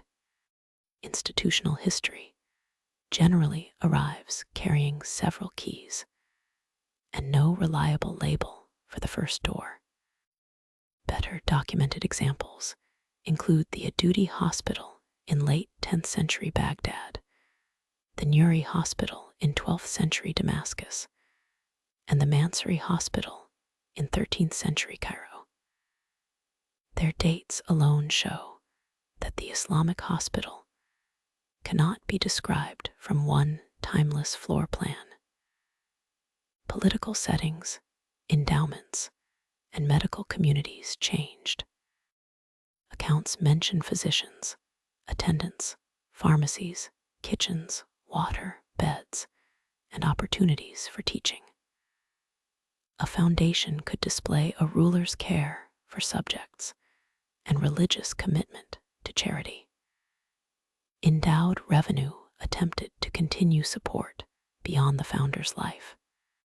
Such arrangements were impressive, but the formal ideal should not be confused with a daily record showing that every promise was always fulfilled. Claims of universal free care, precise patient totals, or neat modern specialty wards often outrun the evidence. A founding deed states what ought to happen. A court chronicle praises what a patron wished remembered. Neither document is useless. Each must be read according to its job. Administrative success is rarely measured most accurately by the inscription above the entrance. Teaching could occur around patients and books. Students learned from individual physicians, attended readings, and followed cases. Hospitals were one setting among many, alongside homes, courts, mosques, shops, and private circles. They were not medical universities in the modern sense. Personal relationships and reputation remained central. In 931, reports say that Caliph al-Muqtadir ordered examinations of Baghdad's physicians after a fatal error. The incident shows concern about competence and public harm. It does not establish a permanent, centralized licensing authority across the entire Islamicate world. Court physicians, market inspectors, teachers, local rules, and reputation all played roles that varied across place and time. The practical staff extended beyond celebrated physicians. People prepared food, washed cloth, carried water, compounded medicines, kept stores, and maintained rooms. Their names seldom entered biographical dictionaries. Women and enslaved workers are especially difficult to recover in detail. The silence should remain visible rather than being filled with a convenient invented attendant whose day happens to illustrate every modern virtue. Medicine also traveled in books away from institutions. In the Cordoban region, Abu al-Qasim al-Zahrawi compiled the 30-part work known as al-Tazrif. Its final surgical section described procedures and illustrated many instruments. The images made forms explicit. Hooks, probes, forceps, blades, and other tools appeared as objects to be recognized and discussed. The value of this catalog lies in organization and craft knowledge, not in claiming that al-Zahrawi invented every pictured instrument. Some tools and operations had ancient precedents. A manuscript could preserve adaptations and practical explanation without creating the whole field of surgery. Later Latin readers found the work influential because it made a large body of material portable and teachable. Copying instrument drawings introduced familiar risks. A changed curve or proportion could alter what a reader understood. The text and picture had to support each other. As with the Banu Musa's devices, a diagram was not a surviving medieval object. It was a carefully mediated claim about one. Al-Zahrawi's medical world belonged to Al-Andalus, far from Abbasid Baghdad, and under a dynasty descended from the Abbasids' Umayyad rivals. The manuscript's presence in the wider story does not prove a unified research network. It reveals movement through shared Arabic literacy, collecting, teaching, and later translation. To understand the Western court that supported such books, the story must enter Cordoba through the building, where its first independent Umayyad ruler made legitimacy visible in rows of columns and arches.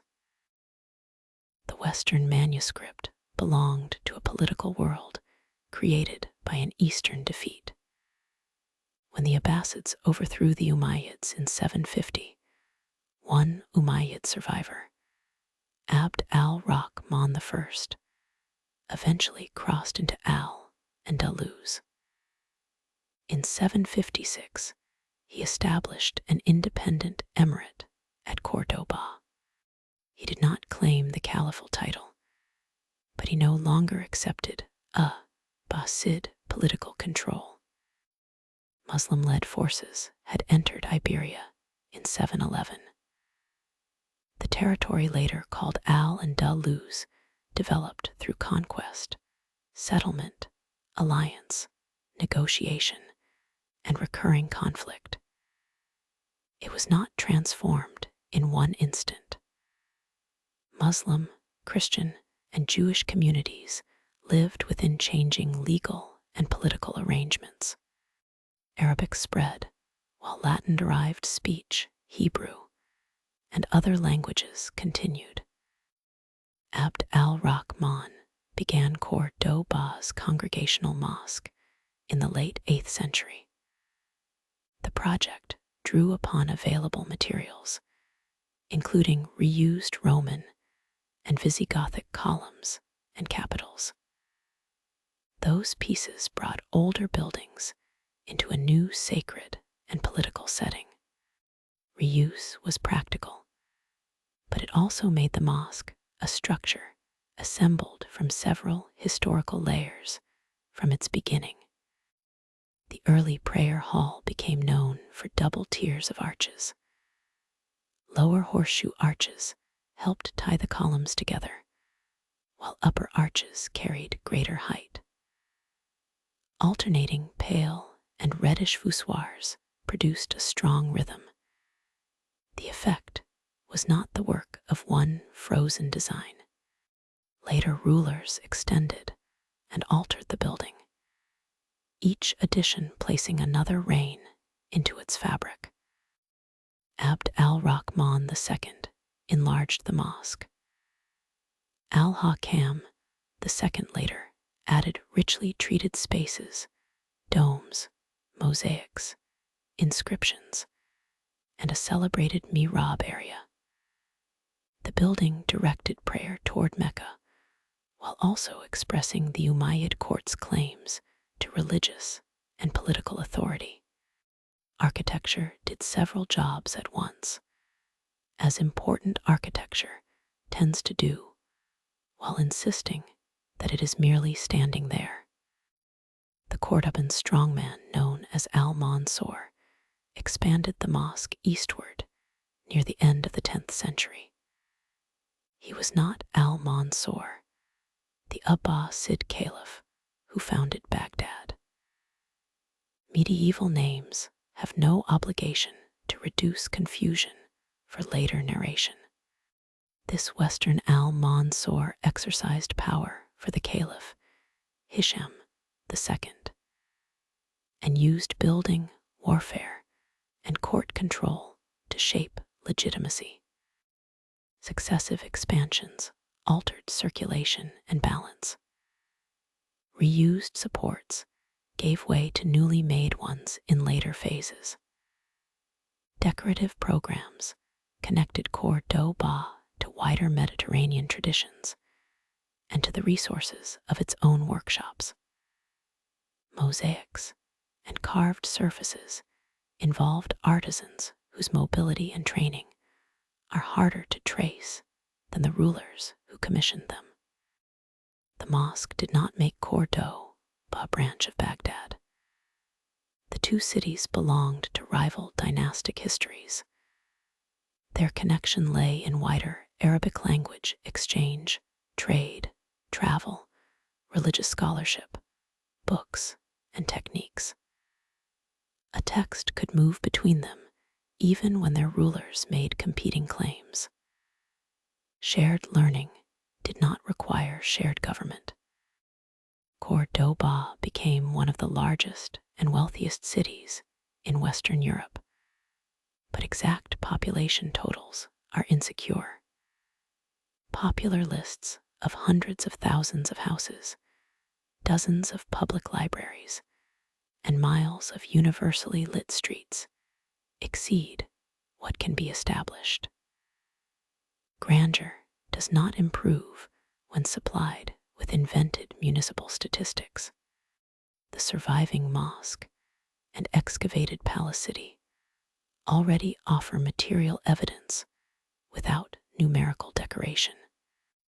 The city's communities exchanged craft, language, medicine, commerce, and literature under unequal law. The term conviventia is sometimes used for coexistence, but it should not imply uninterrupted harmony. Cooperation and intimacy existed beside polemic, hierarchy, riot, and forced movement. No single word can make several centuries behave. The congregational mosque later became a cathedral after Castilian forces took Cordoba in 1236. Further architectural interventions changed its interior, while much of the earlier fabric remained. The building's survival, therefore, records both continuity and conquest. It cannot be assigned to one pure moment and sealed away from later history. In the 10th century, before that political change, the Umayyad rulers of Cordoba raised their ambitions. Abd al-Rahman III restored authority over much of Al-Andalus, and in 929 proclaimed himself caliph. The title placed him in competition with Abbasid and Fatimid claimants. A mosque enlarged over generations could support the claim, but he wanted a new setting for government and ceremony. West of Cordoba, terraces beneath the Sierra Morna offered a site for Madinat al-Zahra. Roads, water systems, residences, reception halls, gardens, workshops, and a mint would give the caliph's rank an entire urban stage. Baghdad's first Abbasid ruler had drawn authority as a circle. Cordoba's caliph arranged it down a slope, where each approach made hierarchy visible before a visitor reached the hall. The slope made power a sequence of arrivals. Madinat al-Zahra spread across terraces west of Cordoba, with elite reception spaces, residences, service areas, roads, gardens, waterworks, and specialized production. Abd al-Rahman III began the palace city in the 930s after claiming the caliphal title. The project gave his new rank stone, water, ceremony, and distance from ordinary streets. This was a three-caliph world. Abbasids still claimed the title in Baghdad, while the Fatimids advanced a competing claim from North Africa and later Cairo. Cordoba's Umayyad ruler was not adopting an empty honor. He was announcing religious and political standing amid rivals. The palace city helped stage embassies and administration in that contest. Visitors moved through controlled spaces before reaching reception halls. Architecture ordered who waited, who entered, and what appeared at each stage. Carved stone revetment, pools, gardens, and carefully framed rooms turned access into performance. Water systems supported beauty and daily use, requiring engineering beneath the ceremony. A dry fountain would have made a less persuasive argument for universal authority. The site also contained a mint and workshops. Government required coin, documents, storage, animals, food, and skilled labor. Residences housed people whose rank varied. Service spaces reveal that the palace city was not merely a collection of decorated halls. It was an operating court whose polished surfaces depended on deliveries and maintenance. Archaeology has uncovered only a fraction of the whole. Plans changed during construction and use. Later destruction, abandonment, stone reuse, and modern conservation altered what remains. The excavated rooms provide strong material anchors, but they do not justify filling every unexcavated terrace with whatever a romantic court requires. Abd al-Rahman's successor, al-Haytham II ruled from 961 to 976. He enlarged Cordoba's mosque and became remembered as a committed collector of books. Agents sought texts in Eastern markets. Copyists, correctors, binders, and catalogers worked around the court collection. The library transformed political rivalry into acquisition. A substantial royal collection is credible. Reports of 400,000 volumes and a catalog extending through many books are not supported by a surviving inventory that can be checked. Large round numbers in courtly sources often express abundance. Al-Haytham did not need exactly 400,000 books to have more than he could read before lunch. Collecting involved networks. An agent had to learn that a work existed, negotiate a copy, arrange transport, and communicate with the court.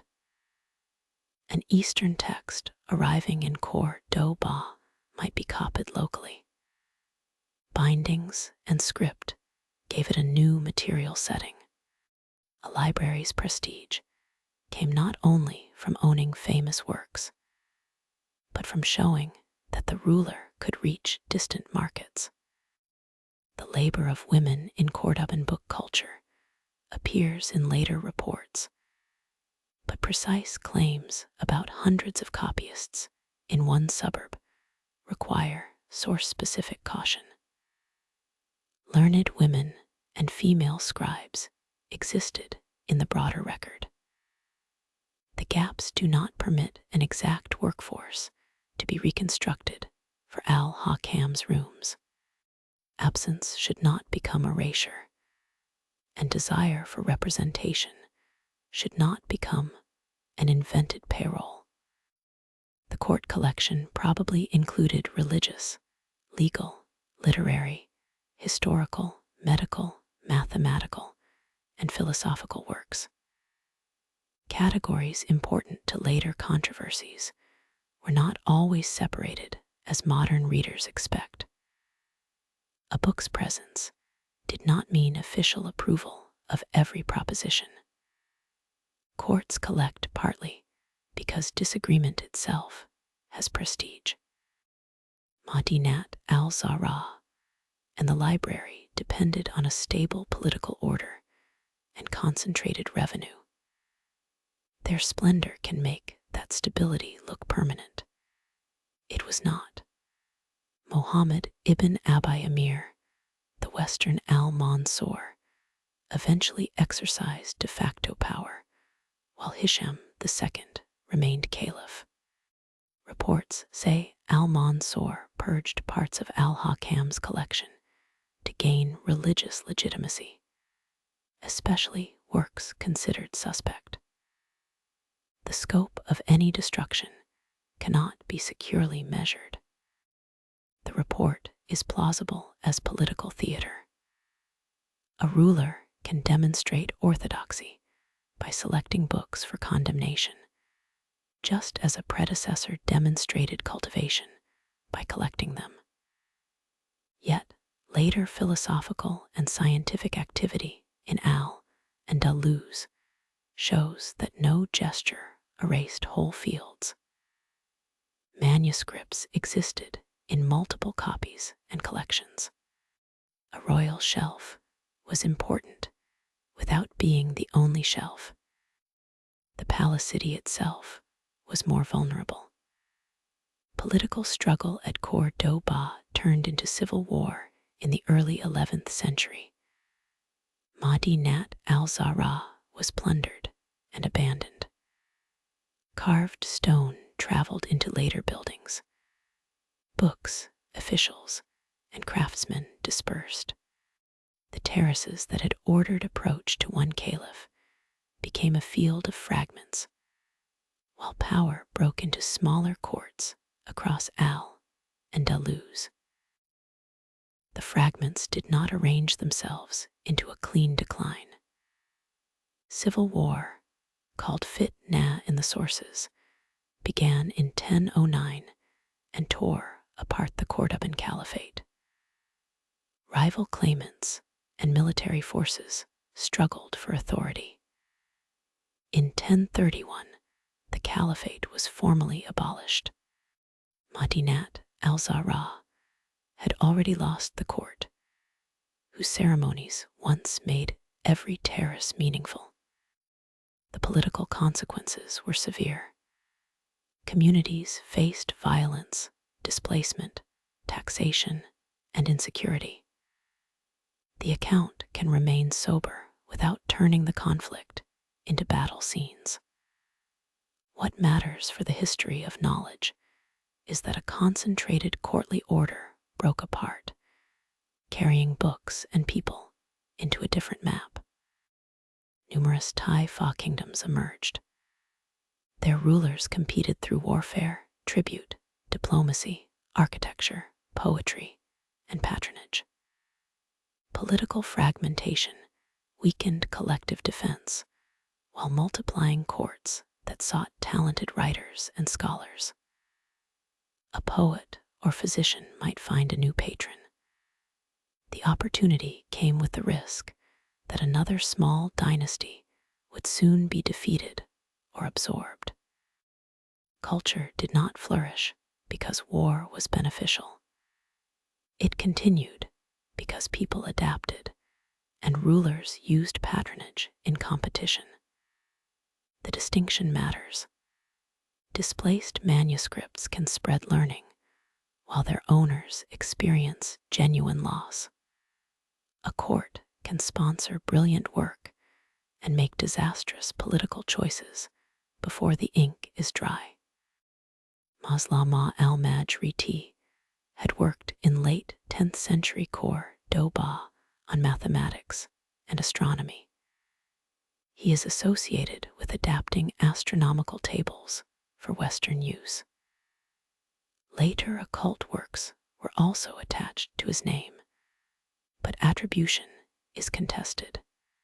A famous scholar's name could become valuable property for a manuscript long after his death. Adaptation of tables demonstrates that transmission was active. Parameters associated with one place did not automatically suit another meridian. Readers adjusted material for local needs and teaching. The result was not a Western copy of Eastern astronomy, but a working version shaped in Al-Andalus. Ibn Hazm lived through the Caliphate's collapse. Born in 994, he came from a family connected to the Cordoban court and experienced political reversals, displacement, and failed loyalties. He wrote on law, theology, genealogy, ethics, polemic, and literature. A career spanning so many forms resists the modern urge to give each intellectual one tidy shelf. His ring of the dove examined love, signs, secrecy, union, and separation through prose, reports, and poetry. It offers details of an elite social world, but is not an unfiltered diary of court gossip. Literary design shaped the material. The work carries memory of Cordoba while turning private signs into analysis. Ibn Hazm's legal and theological positions also brought controversy. Patronage and political identity affected his movements. His life shows how the fall of a capital could become personal without ending writing. A lost office might sharpen an argument. It did not provide calm. The Taifa period drew intervention from North Africa.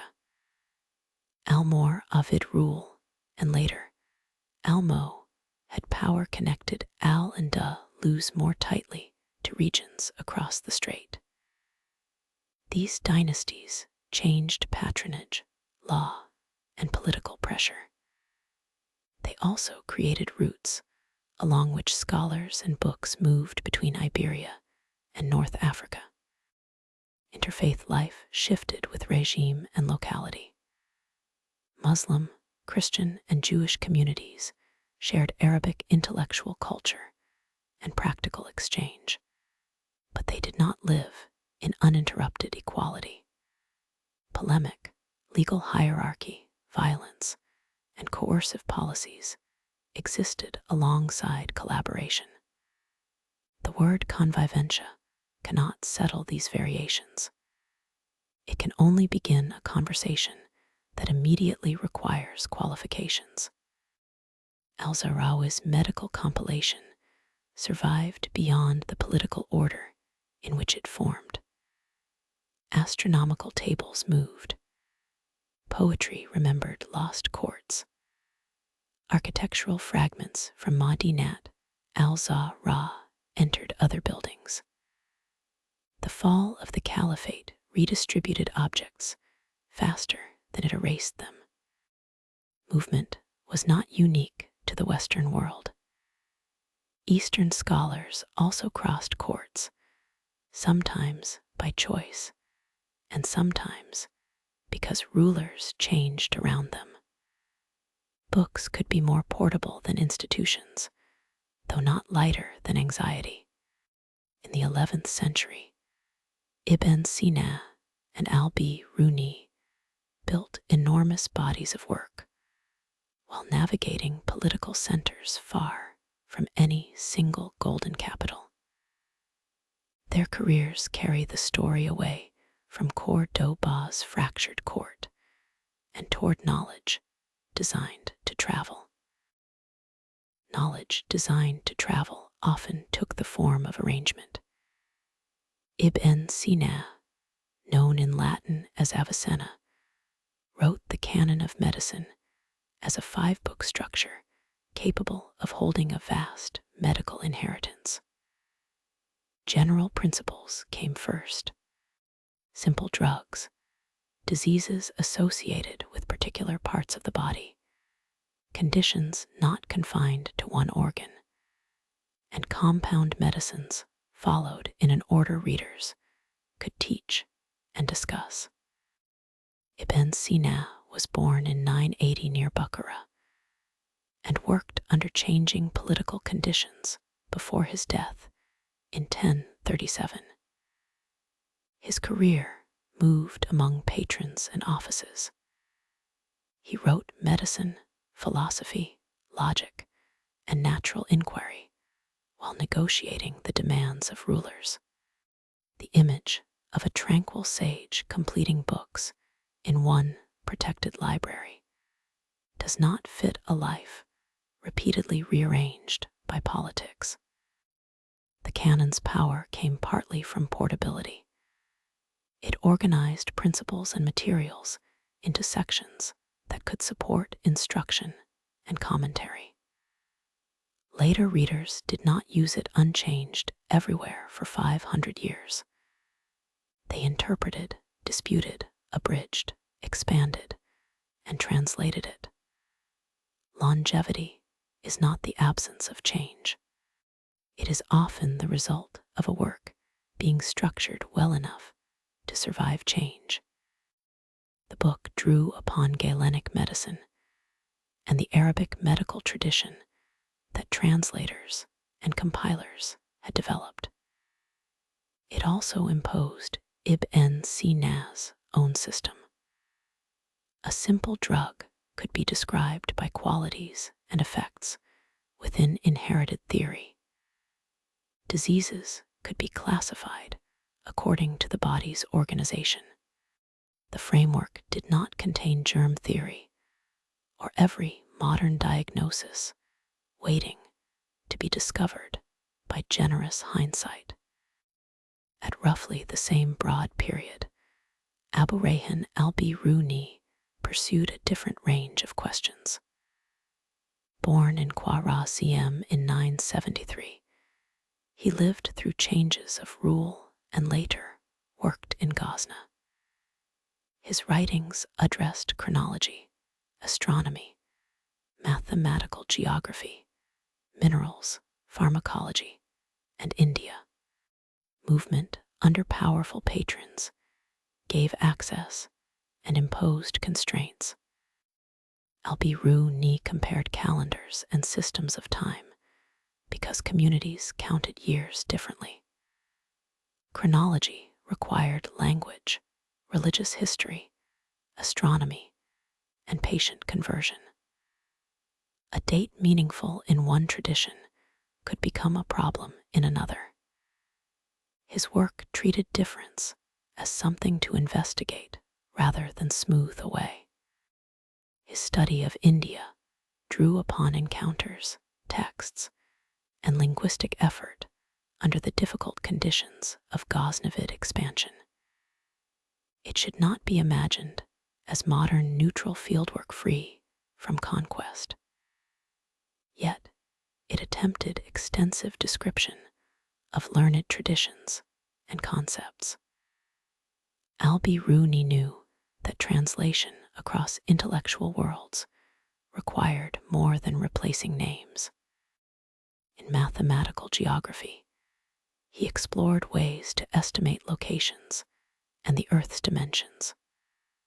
Reports of a method using a mountain's height and the dip of the horizon show elegant geometry. The modern claim that the result achieved a tiny exact error depends on uncertain measurements, refraction, sight, and units. The method remains ingenious, without a medal awarded by decimal place. His Masudic canon organized astronomical knowledge on a large scale.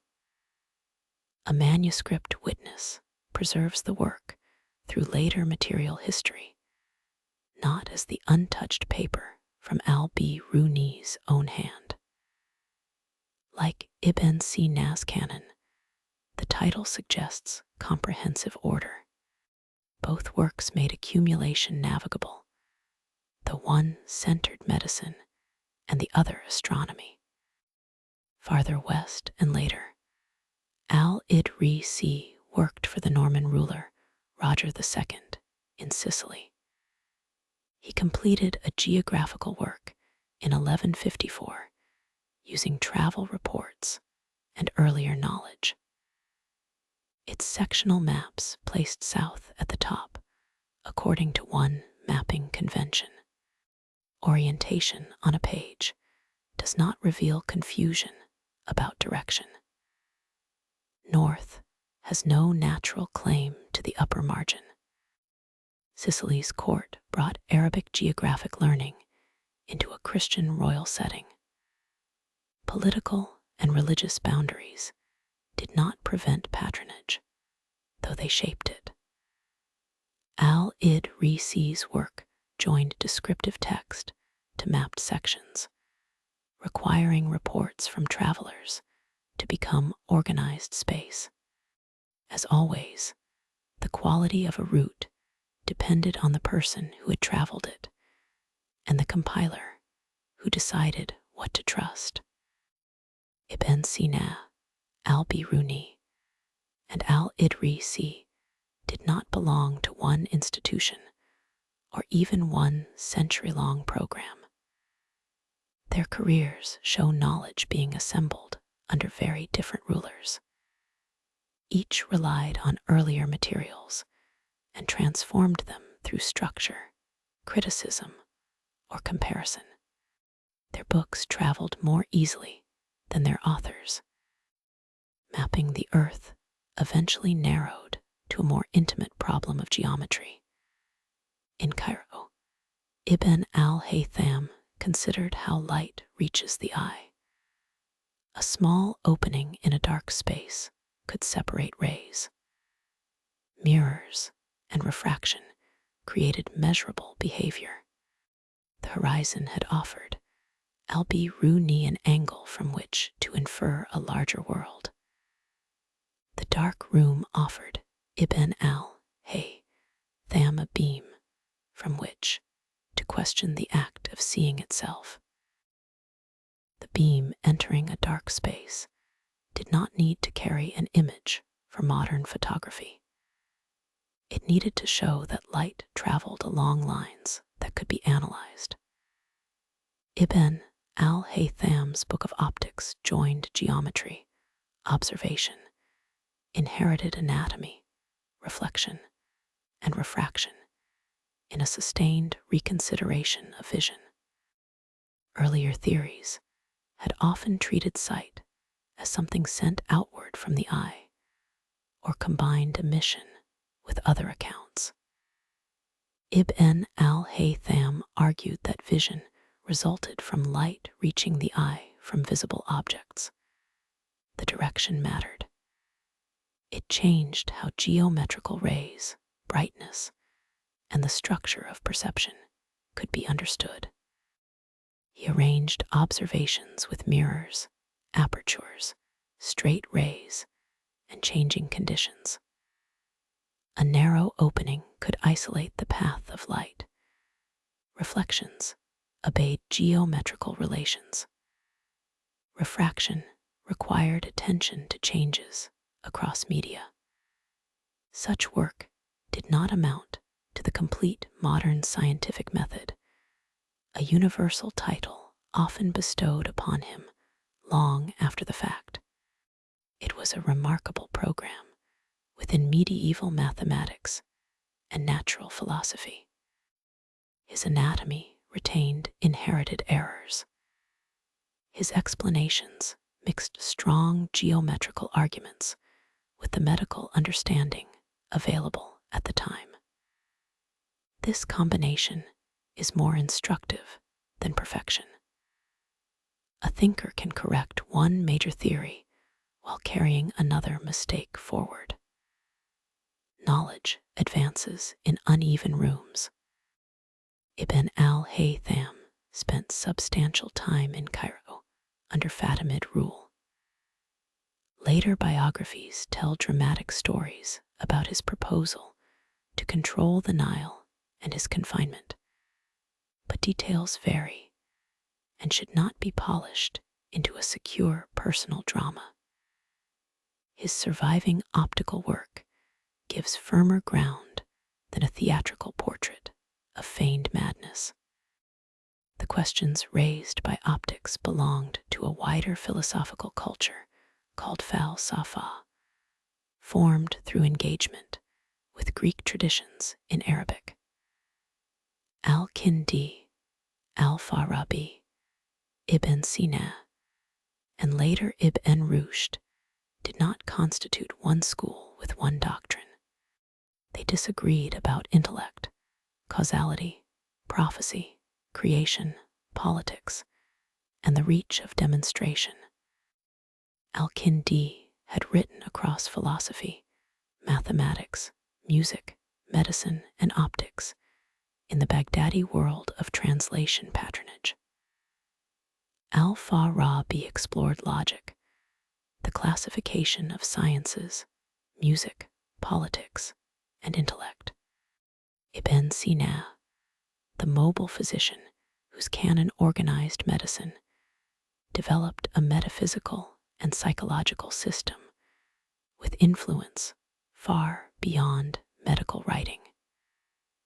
Their differences mattered as much as their shared sources. Theologians also used reasoned argument. There was no quiet border with philosophers standing on one side and faith on the other. Debates concerned premises, methods, and the kinds of certainty available in different fields. Religious scholars could study logic. Philosophers wrote about prophecy. Astronomers could also be jurists or theologians. Al-Ghazali examined positions associated especially with al-Farabi and Ibn Sina in the incoherence of the philosophers. He targeted 20 propositions and treated 3 as particularly grave. His discussion of causality challenged the necessary connections asserted by philosophers. It did not announce that numbers should cease, hospitals close, or observers put away their instruments. The claim that al-Ghazali ended science fails, both textually and chronologically. Astronomy continued with substantial innovation. Medicine and mathematics continued to be taught. Al-Ghazali himself used logic. His criticism altered philosophical debate, but a forceful book is not a switch controlling every scholarly lamp between Spain and Central Asia. Teaching took place through personal circles and direct study of texts. An ijaza could record authorization to transmit a particular work or subject from a teacher. It was not a universal degree equivalent issued according to one curriculum. Students traveled to hear respected teachers, building chains of transmission across cities. Endowed madrasas became more prominent from the 11th century. The Nizamiya in Baghdad, founded under the Seljuk vizier Nizam al-Mulk in the 1060s, concentrated especially on Sunni legal and religious learning. Other subjects could appear, but the institution was not a direct modern research university. Its endowment gave teaching a durable setting while leaving personal authority central. Philosophical arguments traveled through those personal and textual networks. Al-Ghazali's challenge moved west. So did works of optics, medicine, and mathematics. In Al-Andalus, Ibn Rushd would answer the incoherence with an incoherence of his own. Beyond Muslim scholarly circles, Arabic-speaking Christians and Jews helped carry texts into Latin and Hebrew. A dispute composed in one intellectual setting became material for readers along Western roads. The Western roads were linguistic as much as geographical. After Alfonso VI took Toledo in 1085, the city retained Arabic manuscripts and Arabic-speaking Christian and Jewish communities. Readers seeking works unavailable in Latin found people, books, and forms of speech that could bridge the distance. The work unfolded over generations, rather than under one permanent charter. The phrase Toledo School of Translators suggests a fixed institution with a building, staff, and curriculum. Translation did flourish in Toledo, and cathedral patronage mattered, but methods and participants varied. Some processes may have moved from Arabic through spoken Romance into Latin. Others involved more direct learned competence. A neat school sign would be useful, and has not survived because the school in that modern sense did not exist. Gerard of Cremona came to Toledo seeking Ptolemy's Almagest and became credited by associates with many translations. His career shows the pull of a particular unavailable book. Attribution to one translator can conceal assistants and intermediaries, yet individual skill also mattered. A Latin sentence still required someone to decide what the Arabic meant. The materials translated included ancient works preserved and transformed in Arabic, along with original Arabic compositions. The Baghdadi algebra writer al-Khwarizmi, the Cordoban medical compiler al-Zarawi, Ibn Sina, Ibn al-Haytham, and many others entered Latin reading in altered forms. This was not simply Greece handed back to Europe. Arabic authors and Arabic intellectual structures traveled with the older texts. Norman Sicily supplied another route. Al-Razi's service at Roger II's court belonged to a setting where Arabic knowledge and craft could be employed under Christian rule. Southern Italy, trade, travel, Jewish networks, and contacts with Byzantine worlds added paths. There was no single coordinated European recovery office waiting at the end. Translation also moved into Hebrew. Jewish scholars read and wrote Arabic, often in Hebrew script, within a broad Judeo-Arabic culture. Terms and arguments crossed between languages, while religious communities maintained distinct textual traditions. A manuscript script did not always reveal its spoken language at first glance. Ibn Tufayl belonged to the later Western Islamic world under al-Mo'had patronage. His philosophical tale, Hay ibn Yaqzan, imagined a person developing knowledge in isolation, though the book itself depended on a crowded history of philosophy. Ibn Tufayl also served at court and helped introduce Ibn Rushd to al-Mo'had patronage. Ibn Rushd, called Averroes in Latin, was born in Cordoba in 1126 to a family of judges. He wrote law, medicine, and commentaries on Aristotle. His works ranged from concise explanations to extensive engagement, serving readers with different needs. He argued that qualified thinkers could use philosophical demonstration without treating revelation as a rival newspaper account. In The Incoherence of the Incoherence, Ibn Rushd answered al-Ghazali's critique. The exchange was not a public shouting match across a century. It was a textual dispute over precise positions, premises, and interpretations. Later Latin Averroism selected and transformed aspects of Ibn Rushd's thought.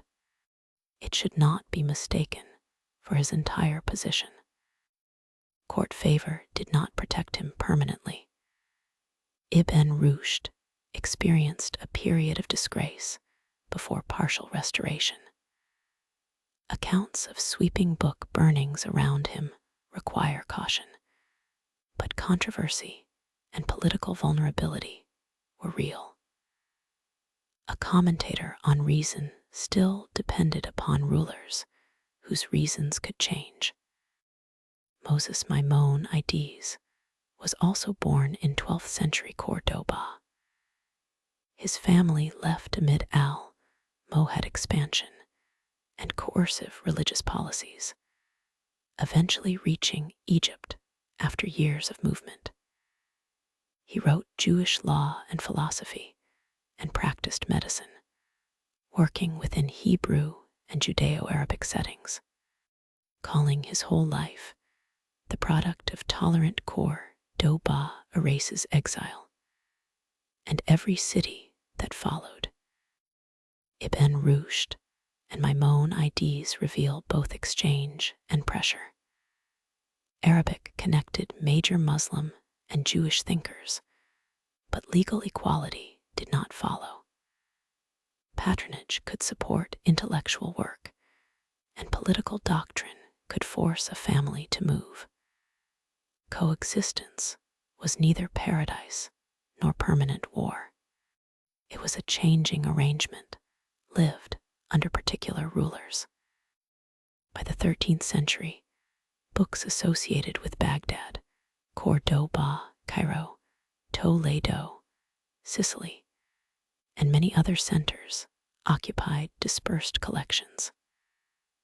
Latin and Hebrew readers had added new versions. No single conquest could recover all of them, and no single conquest could destroy all of them. That dispersal does not soften what happened when Hulay Gu's Mongol army reached Baghdad in 1258. It explains why the history of knowledge did not end there. The Tigris still ran through a city, transformed many times since al-Mansur's surveyors marked their circle. Abbasid caliphs had lost direct power to military rulers, while retaining symbolic and religious importance. Baghdad remained a center of books, teaching, medicine, law, and trade. Its political weakness did not make it empty. In 1258, Hulay Gu's Mongol army captured Baghdad. The Abbasid caliph al-Mustasim was killed. Many inhabitants died, and buildings, canals, households, institutions, and collections were damaged or destroyed. The conquest ended the Abbasid Caliphate in Baghdad. Medieval death totals vary too widely to support precise arithmetic, and the scale needs no embellishment. Later memory pictured the Tigris running black with ink from books thrown into the water. The image became an emblem of intellectual loss. Books were certainly destroyed, but the river's color and duration are literary claims rather than measured hydrology. The story turns catastrophe into one visible stream. It also risks implying that every book of value had remained in one Baghdadi building until that day. The House of Wisdom is often made the central victim, with all its supposed laboratories, lecture halls, and complete ancient collection emptied into the Tigris. The institution's 13th century location and continuous form cannot be established that securely. Baghdad lost libraries and manuscripts. A modern imaginary campus should not be destroyed more confidently than it was founded. Conquest brought severe human and material loss. Correcting an exaggerated image does not excuse it. The next part of the history is not a comforting reversal in which nothing important vanished. It is the more difficult fact that destruction and continuity occurred together. Some manuscripts had left Baghdad earlier. Some collections within the city survived. New copying and institutional recovery took place under Ilkhanid rule. Research into later Baghdad has identified libraries, scholars, and transmission after the conquest. Buildings reopened or were reorganized. Owners gathered books. A damaged urban society found uses for teaching and records again. Recovery was uneven and took place under the regime created by the conquerors. Survival does not erase loss any more than loss cancels every survivor. Hulay Gu also patronized Nasir al-Din al-Tusi, who directed the observatory at Maragha from 1259. The timing is startling because it sits so close to Baghdad's fall. The same Ilkhanid power could destroy one capital and fund an astronomical institution elsewhere. This is not moral balance. It is a warning that patronage and violence can belong to one political order. Maragha brought astronomers, instruments, books, and observation together. Later reports give enormous library totals, but those figures are not auditable. The institution mattered without 400,000 volumes. Its scholars examined the mathematical mechanisms used to represent planetary motion and criticized aspects of Ptolemaic astronomy. The 2C cup ol combined circular motions to generate a linear oscillation. Within a geocentric cosmos committed to uniform circular movement, the device offered a way to address difficult model behavior. It was mathematically elegant and physically medieval, which is not a contradiction. Innovation does not require secretly holding a modern universe. Maragha astronomers developed related non-Ptolemaic devices while continuing to engage deeply with Ptolemy. Criticism, again, grew from mastery. A translated ancient authority became material for reconstruction rather than a command to stop thinking.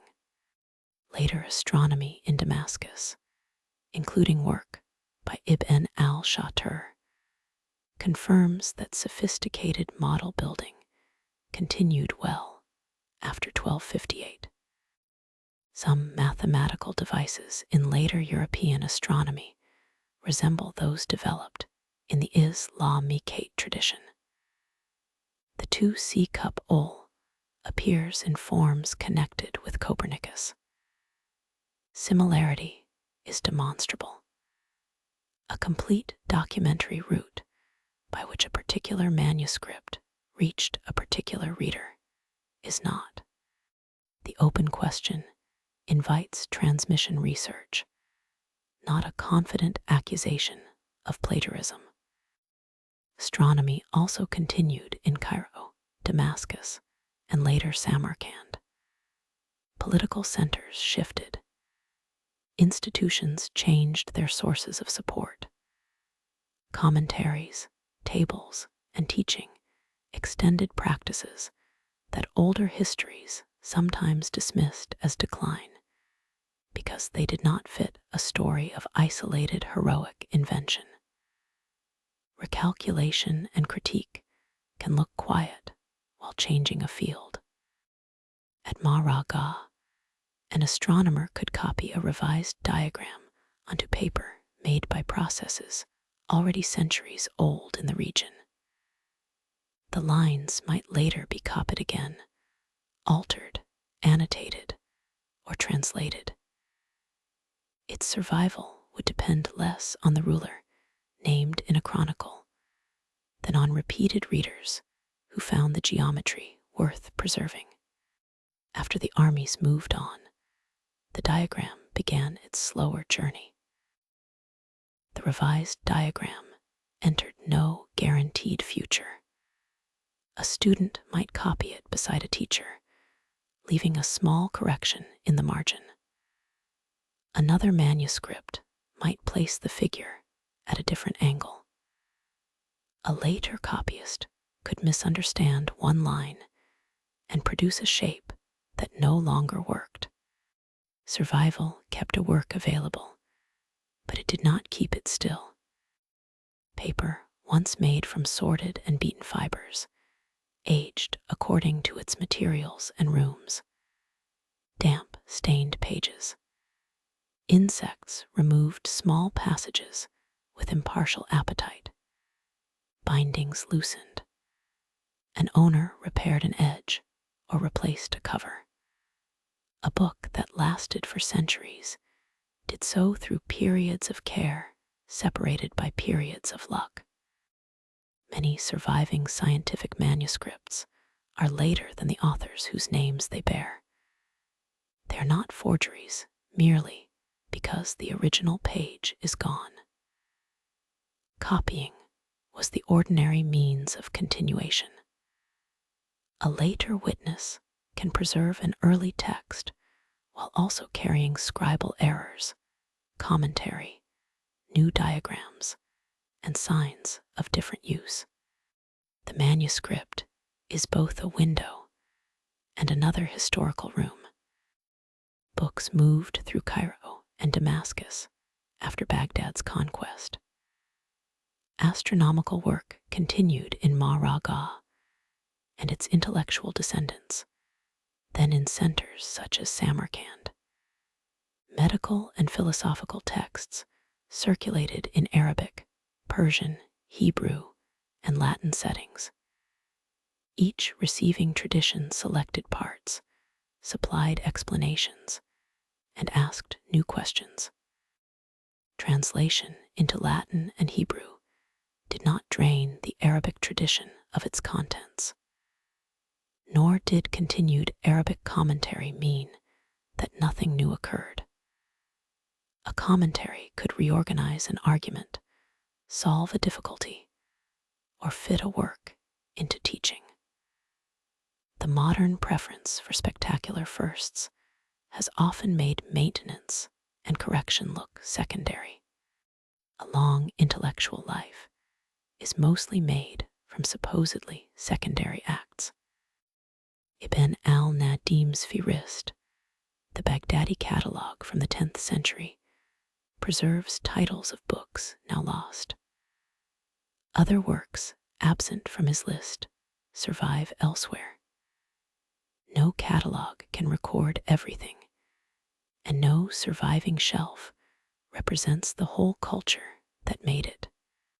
Practical notebooks, women's writing, craft adjustments, oral teaching, and the labor of attendants and copyists remain especially faint. The gaps should not be filled with invented representative lives. They can be acknowledged as the shape of the archive. Court chronicles favored rulers. Biographical dictionaries favored people recognized as learned. Luxury books had patrons able to protect them. The result is not a false record, but a selective one whose silences require restraint. Even the famous term Islamic Golden Age belongs to later interpretation rather than one medieval calendar. Proposed beginnings and endings vary. The label gathers attention around genuine periods of remarkable work, but it can imply a uniform brightness spread across centuries and thousands of miles. It can also make everything afterward look like darkness. There was no single decline. War, fiscal change, plague, shifting trade, altered patronage, manuscript loss, and new institutions affected regions differently. Baghdad's political role changed before the Mongols. Cordoba's caliphate ended in the early 11th century, while Taifa courts sponsored work. Astronomy flourished after al-Ghazali and after 1258. A line sloping neatly downward belongs to the diagram modern storytellers want, not the history that survives. The word Islamicate helps describe the wider social and cultural world under Muslim rule, including people who were not Muslim. Arabic language scholarship included Christians, Jews, Sabians, Persians, Arabs, Central Asians, Berbers, and many others. These categories overlapped without disappearing. Collaboration occurred under conditions that could include inequality and coercion. Precision makes the achievement larger, not smaller. Several modern words preserve traces of movement. Algebra recalls algebra. Algorithm carries a transformed version of al-Khwarizmi's name. Azimuth and zenith passed through Arabic astronomical language. Etymology offers a small ownership note in the margin of speech. It does not tell the full history of calculation, instruments, translation, or use. The House of Wisdom also survives as a name larger than its documentation. Behind it stands a supportable court library and an uncertain institution. Around it stand the better attested households, translators, markets, observatories, and collections, that popular memory compressed into one building. The correction need not remove wonder. It replaces an impossible campus with a city full of working rooms. In one such room, at no single date that can honestly be named, a repaired book rests between readings. Its first paper has long vanished into copies. A diagram carries a correction from an unknown hand. An ownership mark records one temporary keeper. The text has crossed dynasties without remaining unchanged. No ruler planned that complete journey. Caliphs funded collections, scholars arranged arguments, translators made decisions, and armies altered the map. The final continuity belonged to people who opened a volume, judged it useful, and prepared another copy. Their names often fell away while their attention remained in the page. The book waits quietly, not as the relic of an age that ended, but as work left ready for another pair of hands. Another pair of hands might not have copied the book at once. A reader could place it beside several others and begin with comparison. One copy preserved a line absent from another.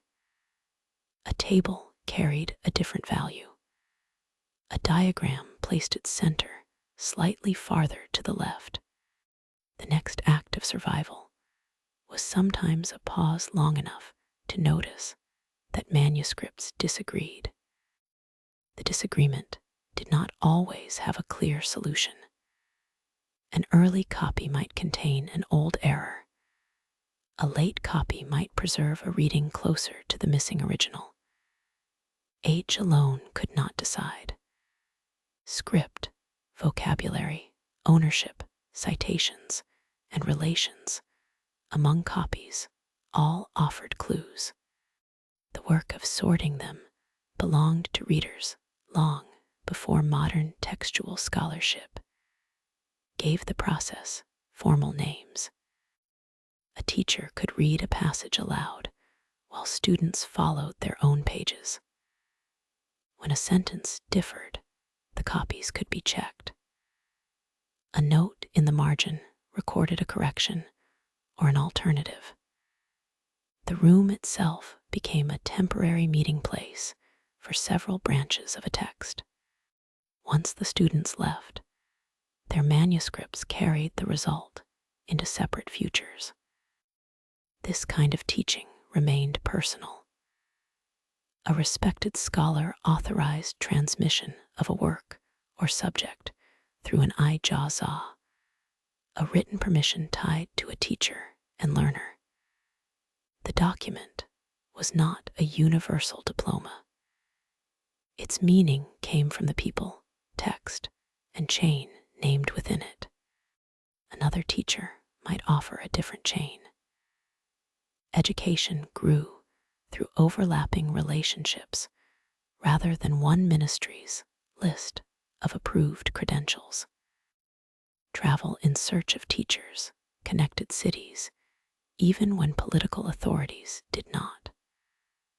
A student might hear law in one place, medicine in another, and a particular book from the person known to possess a reliable copy. Roads carried scholarly reputations ahead of travelers. A teacher's name could draw students to a modest room as effectively as a ruler's endowment drew them toward a monumental gate. Endowed institutions, nevertheless, changed the scale and durability of some teaching. The Nizamiya in Baghdad had been founded in the 11th century under the Seljuk vizier Nizam al-Mulk. It concentrated especially on Sunni legal and religious learning. Its support gave teachers and students a stable setting, but it did not turn every form of knowledge into one curriculum. Astronomy, medicine, philosophy, and craft instruction still occupied other arrangements. The Mustansiriya, founded in 13th century Baghdad before the Mongol conquest, was another major endowed institution. Its existence showed that Abbasid symbolic authority could still produce ambitious foundations even after military power had shifted. When later rule reorganized the city, such buildings and their functions could be damaged, reopened, redirected, or remembered differently. An institution survived through use, not merely through the date carved at its entrance. Mosques held teaching circles. Hospitals provided settings for clinical instruction. Private homes sheltered collections and discussion. Courtrooms offered access along with danger. Workshops transmitted procedures through demonstration. A classification that calls only one of these places a school misses much of medieval learning. It also grants the building more agency than the people who kept arriving with texts. The subjects taught did not remain inside modern boundaries. A jurist might need arithmetic for inheritance. An astronomer could calculate prayer times. A physician might write philosophy. A theologian could use logic while disputing philosophers. Astrology shared mathematical tools with astronomy. The divisions were real in medieval terms, but they were not the same divisions later universities placed between departments. The direction of prayer offered a particularly durable mathematical question. Communities far from Mecca had to establish a qibla according to available geographical and astronomical knowledge. Practical methods varied, and exact mathematical solutions formed part of a larger history of coordinates, spherical reasoning, local convention, and religious law. An instrument or table could support the task without making every mosque's orientation the output of one standardized calculation. Prayer times likewise joined observation to local conditions. The sun's position changed with season and latitude. Tables and instruments helped trained users, while customary signs and appointed timekeepers served daily communities. Exact science and ordinary practice occupied the same day without every worshipper becoming an astronomer. The practical demand encouraged precision, but did not account for all celestial study. Lunar months carried another relation between observation, calculation, and legal judgment. Astronomical work could estimate visibility conditions, yet communities also relied on witnessed sighting within particular traditions. The issue did not reduce to science defeating custom.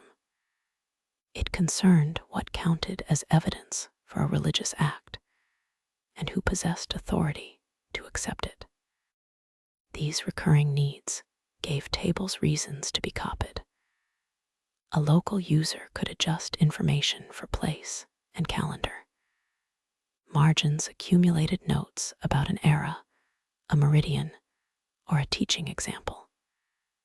A table was useful because it could be worked, not because it remained pure. Its neat columns concealed generations of recalculation. Medical books continued through similar acts of organization. In 13th century Cairo, Ibn al-Nafis read the inherited anatomy of the heart with enough care to reject a central feature. Galenic tradition had allowed blood to pass through unseen pores in the wall between the heart's ventricles. Ibn al-Nafis denied those pores and described blood moving from the right side through the lungs and returning to the left. This was a clear account of pulmonary transit within a broader medieval physiology. It did not amount to William Harvey's later complete circulation model, nor has a direct documentary chain from Ibn al-Nafis to early modern European writers been demonstrated. His achievement should not be made dependent on whether a later European read him. The argument mattered in the Arabic medical tradition where it was written. Ibn al-Nafis had trained in Damascus and worked in Cairo, dying in 1288. His career crossed the old boundary of 1258 without treating it as the end of learned medicine. Mamluk cities supported hospitals, teaching, and manuscripts, while the political map changed. The work of one physician in Cairo quietly defeats a chronology that makes Baghdad's fall close every medical book. His argument also returns to the value of commentary. A writer examining an inherited text could identify a physical claim that did not make sense within the observed arrangement. The response might appear inside a larger explanation rather than as a separate proclamation of discovery. Later historians, searching only for books that announce revolutions, can miss revisions embedded in ordinary scholarly forms. Medical compendia and commentaries traveled because readers needed organized reference. A physician might consult a work on simple drugs, then another on compound remedies. A teacher selected a passage. A copyist reproduced the section most useful to a patron. Complete texts and excerpts created different survival paths. A famous title could endure, while much of its practical readership remains invisible. Pharmacies and drug markets also continued without leaving records equal to their daily importance. Ingredients arrived through trade. Names varied by language and region. Adulteration remained a concern because valuable substances invited substitution. Market oversight could set expectations, but the purchaser still depended on the seller's knowledge and honesty. A written recipe was only as reliable as the jar opened beside it. Hospitals in Cairo and Damascus tied medical work to charitable and political foundations. The Nuri Hospital in Damascus and the Mansouri Hospital in Cairo belonged to different centuries and rulers. Their praised arrangements expressed ideals of care. Actual patients experienced those ideals through staff, available resources, and changing administration. No foundation document could make every day identical. Water, food, bedding, and clean vessels remained basic. A physician's learned consultation occupied one part of a patient's stay. Attendants observed changes between visits. Cooks turned dietary theory into meals according to supply. drug preparers converted lists into compounds. These workers made institutional medicine possible, though the literary record gave most of them no biographies. The silence around ordinary workers deepens when gender and status are considered. Women participated in household care, learning, book ownership, and forms of labor that sources record unevenly. Enslaved people served courts, homes, and institutions. It would be false to assign them invented names and perfectly documented routines. It would be equally false to describe the learned world as if only the men whose books survived had occupied it. Material objects sometimes preserve what prose omits. A repaired binding records continued use. A replacement, as trellis plate, shows that an instrument traveled or served another latitude. Wear around a moving part reveals handling. A scraped correction in a table shows dissatisfaction. These traces do not identify every hand, but they keep anonymous work from vanishing entirely. Instruments also moved beyond the cities where a famous maker or text was remembered. And as trellis could be produced for one latitude and fitted later with another plate, inscriptions might name an owner, maker, or dedication. A later user learned its scales in a different political world. The object carried geometry through changes that no calculation had predicted. Globes and constellation manuscripts required a useful reversal. A figure viewed from outside a celestial globe faced a different direction from the constellation imagined in the sky. Al-Sufi's paired images helped manage this distinction, and later copyists had to preserve it. When a figure was reversed incorrectly, art and astronomy failed together in a very quiet manner. The images also changed stylistically across copies.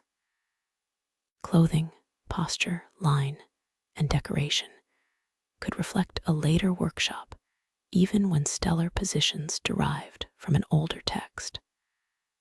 A manuscript was not a transparent photograph of the author's century.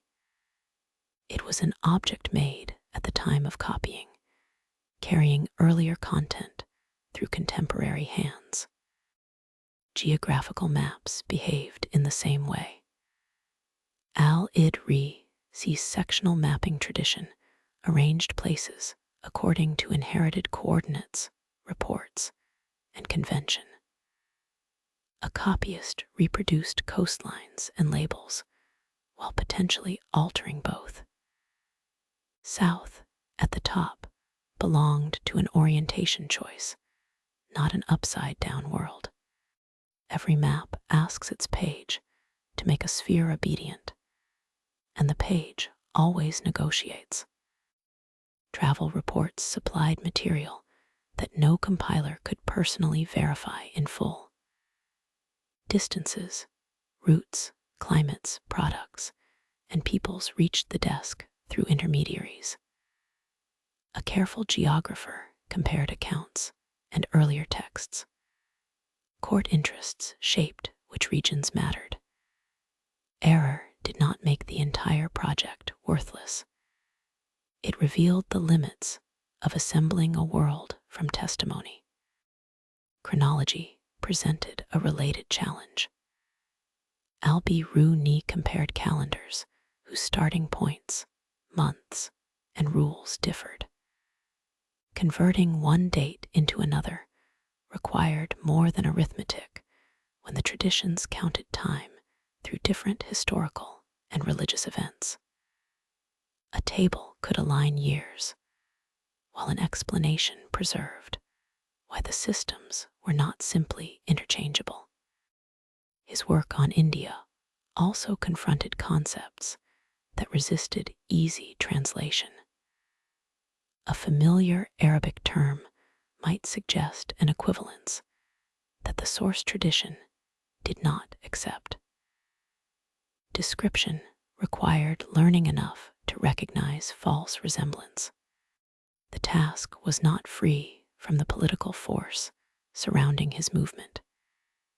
Yet, it demanded a discipline of distinction that conquest alone could never supply. Translation had always contained this risk. Hunayn's clear Arabic medical prose depended on understanding a Greek argument before choosing terms. Latin translators in Toledo faced Arabic words that already carried layers of Greek, Syriac, Persian, Indian, and original Arabic use. A single Latin choice could narrow or redirect that history. Readers then built arguments on the translated term, as if it had always been inevitable. Hebrew translation created further paths. A Jewish scholar might read Arabic written in Hebrew characters, translate an Arabic philosophical work into Hebrew, or compose an original argument using vocabulary shaped by both languages. Judeo-Arabic manuscripts show that language and script do not map neatly onto religious identity. The page crossed boundaries while keeping marks of them. Maimonides wrote within this world after leaving Cordoba and eventually settling in Egypt. His philosophical and legal works addressed Jewish readers, while his medical practice and Arabic intellectual setting connected him to broader communities. Exile did not become a simple story of cultural blending. It remained an experience of political pressure, followed by another life built elsewhere. Ibn Rushd's works underwent a different transformation in Latin. His layered commentaries on Aristotle offered explanations that readers separated from their al-Mohad court context. Later Latin debates created Averroism as a category shaped by European concerns. The Latin Averroes was connected to Ibn Rushd without being a complete duplicate of the Cordoban judge and physician. The same change happened to names. Ibn Sina became Avicenna. Al-Battani became Albanius. Arabic titles shortened or shifted in translation. A reader could know an author deeply through a Latin form that made the original name nearly unrecognizable. Transmission preserved arguments by changing their clothing. Political movement accelerated some of these changes.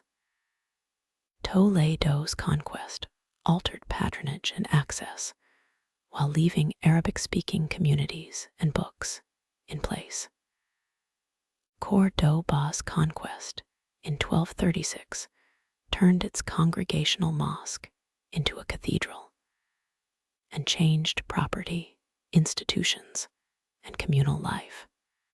Arabic manuscript culture did not disappear in one afternoon, but the conditions supporting it were no longer the same.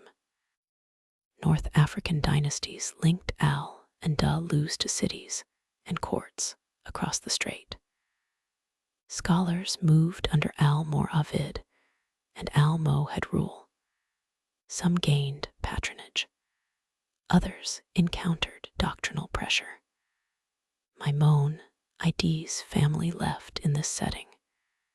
Ibn Rushd found court favor and later disgrace. Books traveled partly because political arrangements made remaining difficult. Sicily's Norman court offered another form of appropriation and exchange. Arabic-speaking administrators, artisans, and scholars contributed under Christian rulers who drew prestige from several traditions. Al-Razi's geography emerged there rather than in an Abbasid or Umayyad capital. The location complicates every map that assigns knowledge to sealed civilizations. Byzantine contact, southern Italian centers, merchants, diplomats, and travelers added routes that survive less neatly than the famous Toledo story. A work might reach a reader through a copy whose intermediate journey is lost. Similar terminology can suggest contact. A dated translation can establish one point. The missing road between them must remain missing until evidence appears. That restraint is especially necessary for the relation between later Islamic astronomy and Copernicus. Mathematical devices show striking similarities. The 2C cup ol can be identified as geometry, not mood or vague influence. Yet a direct path from a named Maragha manuscript into Copernicus's hands is not securely documented. Resemblance begins the historical question. It does not finish the archive. The absence of a root may reflect lost books rather than no transmission. It may also mean that related solutions arose through other pathways. Both possibilities remain open. Claiming certainty would turn a subtle history into civilizational scorekeeping, with each side waiting to award or confiscate originality. The geometry deserves calmer company. Maragha's work itself did not need a European afterlife to matter. Astronomers sought models that addressed physical and mathematical difficulties in Ptolemy while preserving uniform circular motion. They taught students, prepared tables, and influenced later work in the region. Ibn al-Shah's Damascene models belonged to this continuing critical tradition. Samarkand later sustained major astronomical practice in another political setting. Cairo and Damascus remained centers of medicine, law, astronomy, and manuscript production. The geography of learning changed because empires and patronage changed. A period label centered on Abbasid Baghdad can make these later places look like an epilogue. For their residents, they were the present. Commentary became one of the main forms through which the present spoke to inherited books. A commentator could explain a difficult proof, compare readings, reject a premise, or adapt a text for students. Some commentaries accumulated commentaries of their own. To dismiss this as repetition is to mistake a library's conversation for an echo. Teaching also favored abridgment. A vast compendium could be shortened for a particular level. Tables could be extracted. A philosophical problem could be isolated from a larger work. Abridgment always risked losing context, but it also kept material usable. The complete original was not the only legitimate form of intellectual life. Readers compiled notebooks from several authors. Such collections crossed modern subject divisions because the compiler's needs did. Medical recipes might share space with astronomical notes or prayers. Survival of one notebook can reveal reading habits that formal catalogs hide. Its disorder may be the most accurate record of an actual working mind. Libraries had to manage these varied objects without modern standardization. Books might be stored flat, wrapped, placed in chests, or arranged according to local practice. Catalogs could describe titles differently. A work known by its opening words in one list might appear under an author in another. Finding a volume depended on memory and keepers as much as classification. Endowment marks attempted to hold a book in one place for shared use. They could name conditions under which the volume was to remain available. Ownership notes recorded sales, gifts, inheritance, and movement. A sequence of such marks turns a book into a small archive of readers, though each note says less than later curiosity wants. Prices and salaries are even harder to compare. Reports of lavish patronage establish that books and scholars could command substantial resources. Converting medieval payments into modern currency produces impressive numbers with fragile meaning. Grain prices, status, coin weight, local markets, and obligations all mattered. Gold weighed against a translated book works better as remembered splendor than economic data. Large library totals create the same temptation. 400,000 volumes at Cordoba or Maragha sounds precise, while functioning as a literary sign of abundance. Medieval book forms, catalog practices, and counting units complicate the number. A substantial collection can be acknowledged without forcing every reported total into an imaginary inventory ledger. Urban totals also resist certainty. Baghdad and Cordoba were very large and influential. Their boundaries and populations changed. Modern estimates rely on built area, water supply, texts, and comparison rather than a complete census. Calling either city exactly 1 million strong adds a sharp edge the sources cannot support. The physical remains offer different kinds of evidence.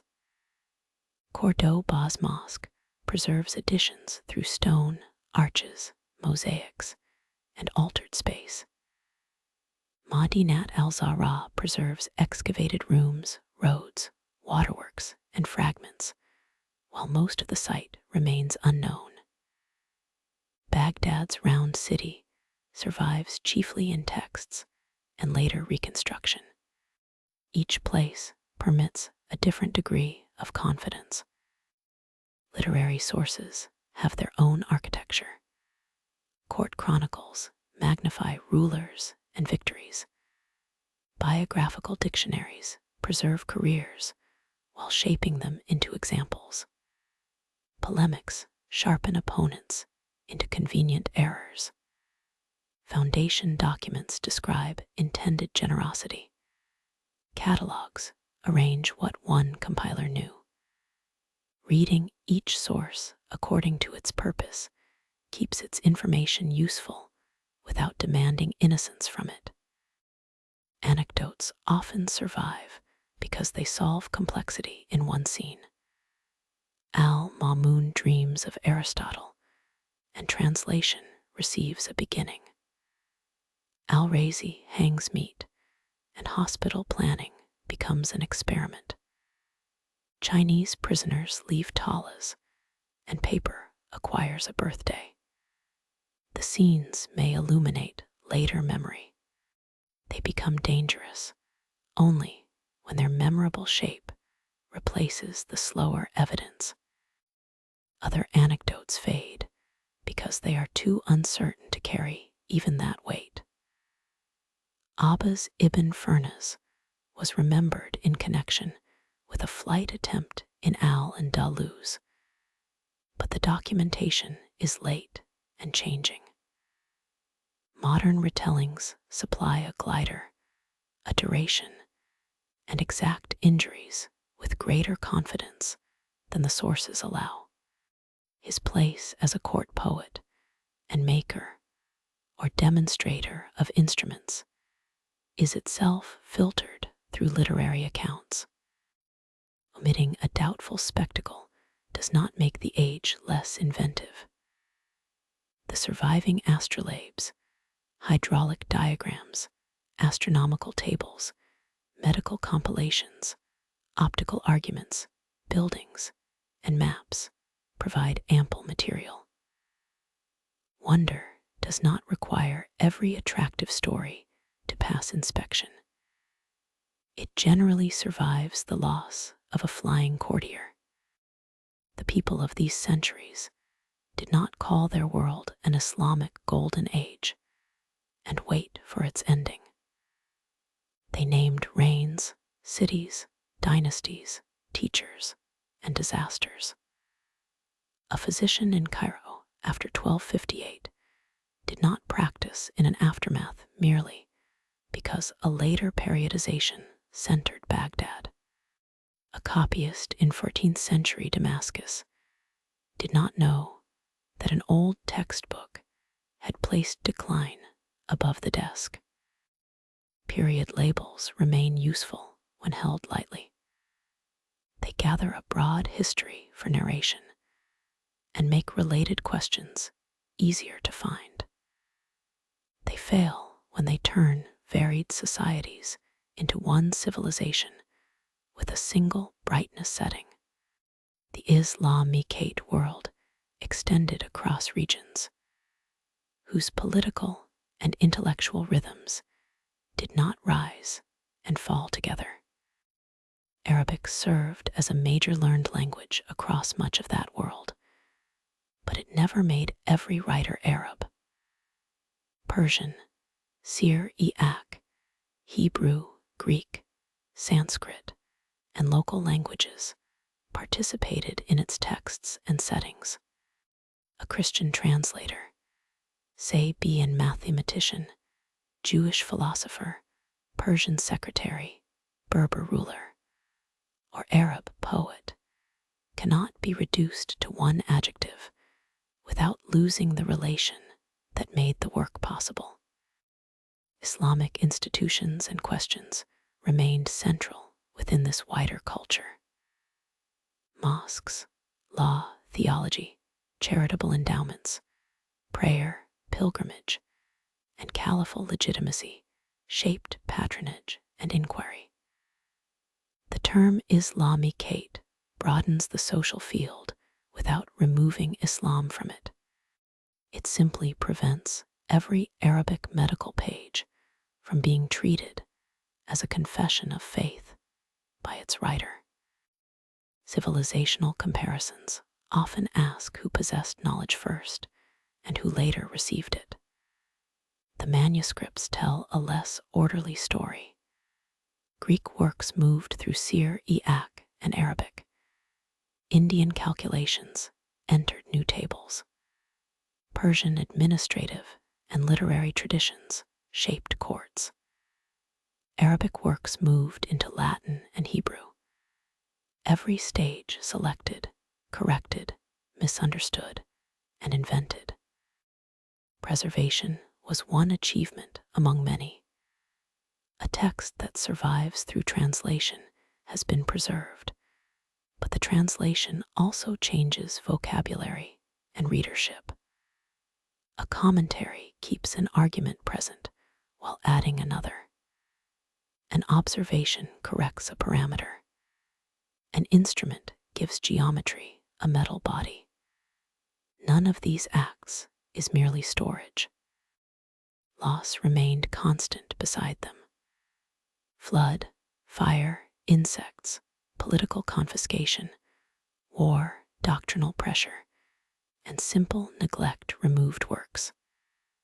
A text could vanish because nobody needed another copy. Another survived because students repeatedly complained that it was required. Intellectual value and survival probability were related only imperfectly. The final repaired book, therefore, carries no fair sample of its age. It belongs to the fortunate minority. Its margins may mention another work now gone. Its cleanest page may be the least read. Its most damaged gathering may contain the passage generations considered useful. Material condition creates a history of attention that never becomes a complete biography. A cataloger gives the volume a title, perhaps one different from the title used centuries earlier. A conservator supports a weak fold. A modern reader encounters a digital image and sees stains that once required opening the actual binding. Each new form changes access. The long chain continues without making the latest form the final one. The manuscript can now rest again. Around it remain the absent workers who made paper, trimmed pens, mixed ink, carried water, taught passages, checked numbers, fitted brass, prepared medicine, and maintained rooms. Their labor is difficult to separate into heroic lives. It is easier to find in the fact that something still functions. Baghdad's circle, Cordoba's arches, Maragha's diagrams, and Cairo's medical pages never formed one institution. They shared roots, languages, arguments, and later readers. Their differences are part of the connection. Knowledge moved because no city could contain all of it, however splendid a caliph's collection appeared. The old page remains between covers that may be younger than the text. Its correction has no signature. The line is still legible. Nothing in the room announces a golden age or its decline. There is only the modest evidence of care, waiting without ceremony until the book is opened once more. When the book is opened once more, even its names require decisions. Arabic letters and long vowels can enter English through several systems. Al-Khwarizmi may appear in forms that look less familiar. Ibn al-Haytham became al-Haytham in Latin. A catalogue can place two spellings far apart, even when they belong to one person. Consistency helps a narration, but variation is part of the record. Medieval names also carried relations that a shortened modern label removes. A person could be identified by a father, a place, a profession, an honor, or an association. Two writers might share the same brief name. One writer might appear under several longer forms. The difficulty is not ornamental. It affects whether a text is assigned to the right life. Attribution could change through copying. A respected name added authority to an anonymous or disputed work. Maslama al-Majri's reputation drew later occult texts into his orbit, though not every work attached to him was his. A cataloger had to decide whether to repeat the attribution, question it, or leave the uncertainty visible. The physical manuscript might offer a date in a final note, but even that note needed reading with care. A copyist could state when the copy was completed and sometimes where. The date referred to that manuscript, not automatically to the composition of the work. A later hand might add another statement. Several centuries could occupy one final page. Paper, ink, script, and decoration help place a volume, though none speaks alone. A binding may have been replaced in another region. Pages from different copies can be joined. A title leaf may be younger than the gatherings behind it. The object arrives as a layered repair rather than one untouched event. Scientific diagrams create further puzzles. Lines can fade. Labels can migrate. A circle drawn with a compass may survive better than a brief instruction beside it. When a later copyist tries to improve a damaged figure, the improvement may restore the argument or invent a new error. Geometry leaves little room for well-meant decoration. Medical illustrations likewise require caution. A pictured instrument can clarify a written description, but scale and proportion may be conventional. A modern reconstruction can show how a design might work. It cannot prove that the surviving image records a tool built in the author's workshop. Text, image, and object remain related without becoming interchangeable. Margins preserve readers who otherwise vanish. One corrects a drug name. Another compares a table. A third writes a brief objection. The note may be more recent than the main text by hundreds of years. It places an active mind beside an inherited authority, though the writer's biography is gone. Blank spaces can be evidence too. A missing diagram may have been left for a specialist who never arrived. An unfinished heading may mark interrupted production. A clean margin might reflect careful preservation or simple disinterest. Silence on paper has several causes and rarely supplies its own caption. The route into a modern collection adds another chapter.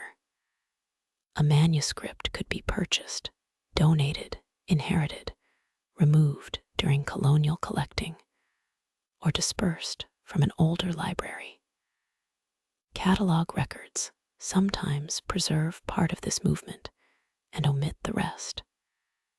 Current access does not erase the unequal histories through which many collections formed. Digital images widen reading while flattening some material facts. Texture, weight, binding structure, and the sequence of loose gatherings are harder to feel through a screen. Color can shift with photography. Yet, a distant scholar can compare copies that once required years of travel. Every form of access reveals and conceals. The surviving page therefore asks for modest claims.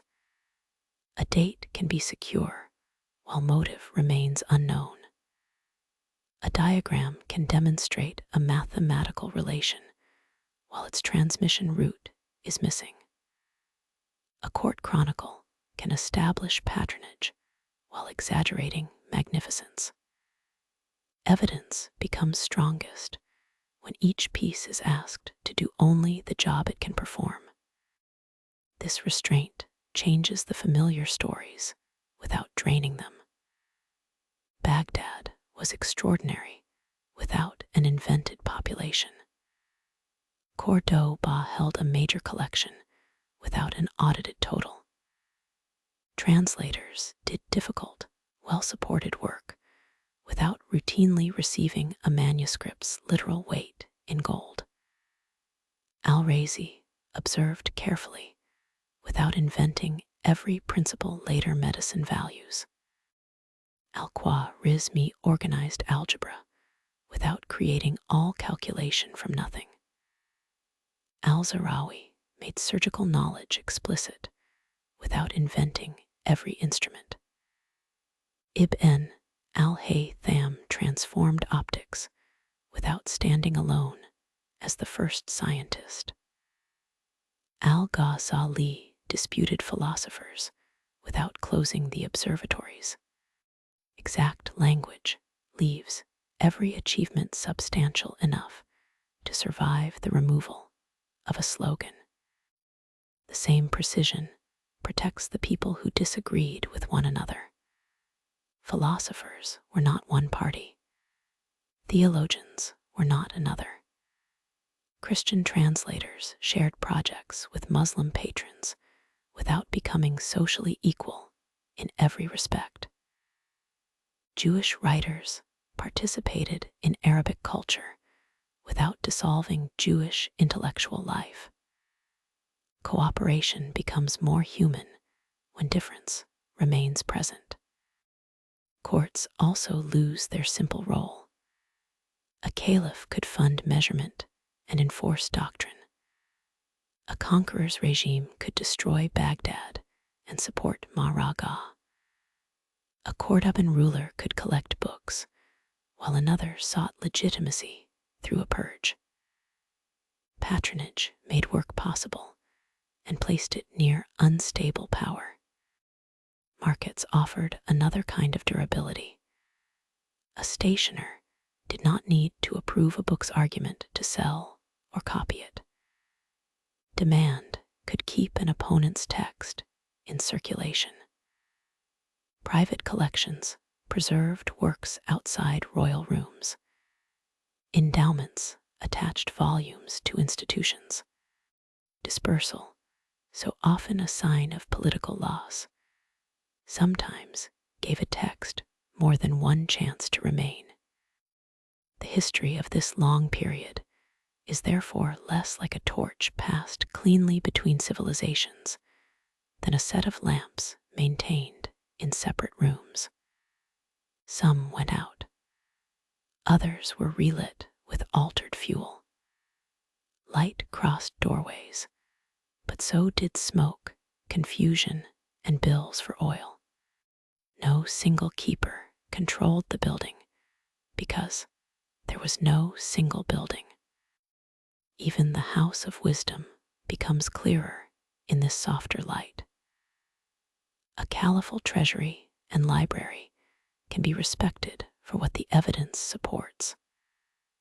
The larger translation movement can be returned to the households and skilled circles that carried it. The name remains useful, now freed from the requirement to contain every achievement between its imagined walls. The page at rest has passed through that more scattered history. Its survival owes something to patrons and institutions, something to markets, and much to ordinary attention. It may contain an argument first formed under a ruler whose palace is gone. It may carry a copyist's correction made in a city that later became another empire's province. No final inventory can gather everything lost or preserved. The missing works named in the Fihrist remain missing. The unnamed labor around surviving works remains largely unnamed. What endures is partial, corrected, translated, and sometimes misread. It is enough to show that knowledge was made through work and kept through more work. The covers close without settling every dispute. Inside, the old correction waits beside the line it changed. Outside, cities and dynasties continue into histories beyond any golden label. The book needs no dramatic ending. Its quiet condition is already its claim. Someone considered the next reading worth preparing for.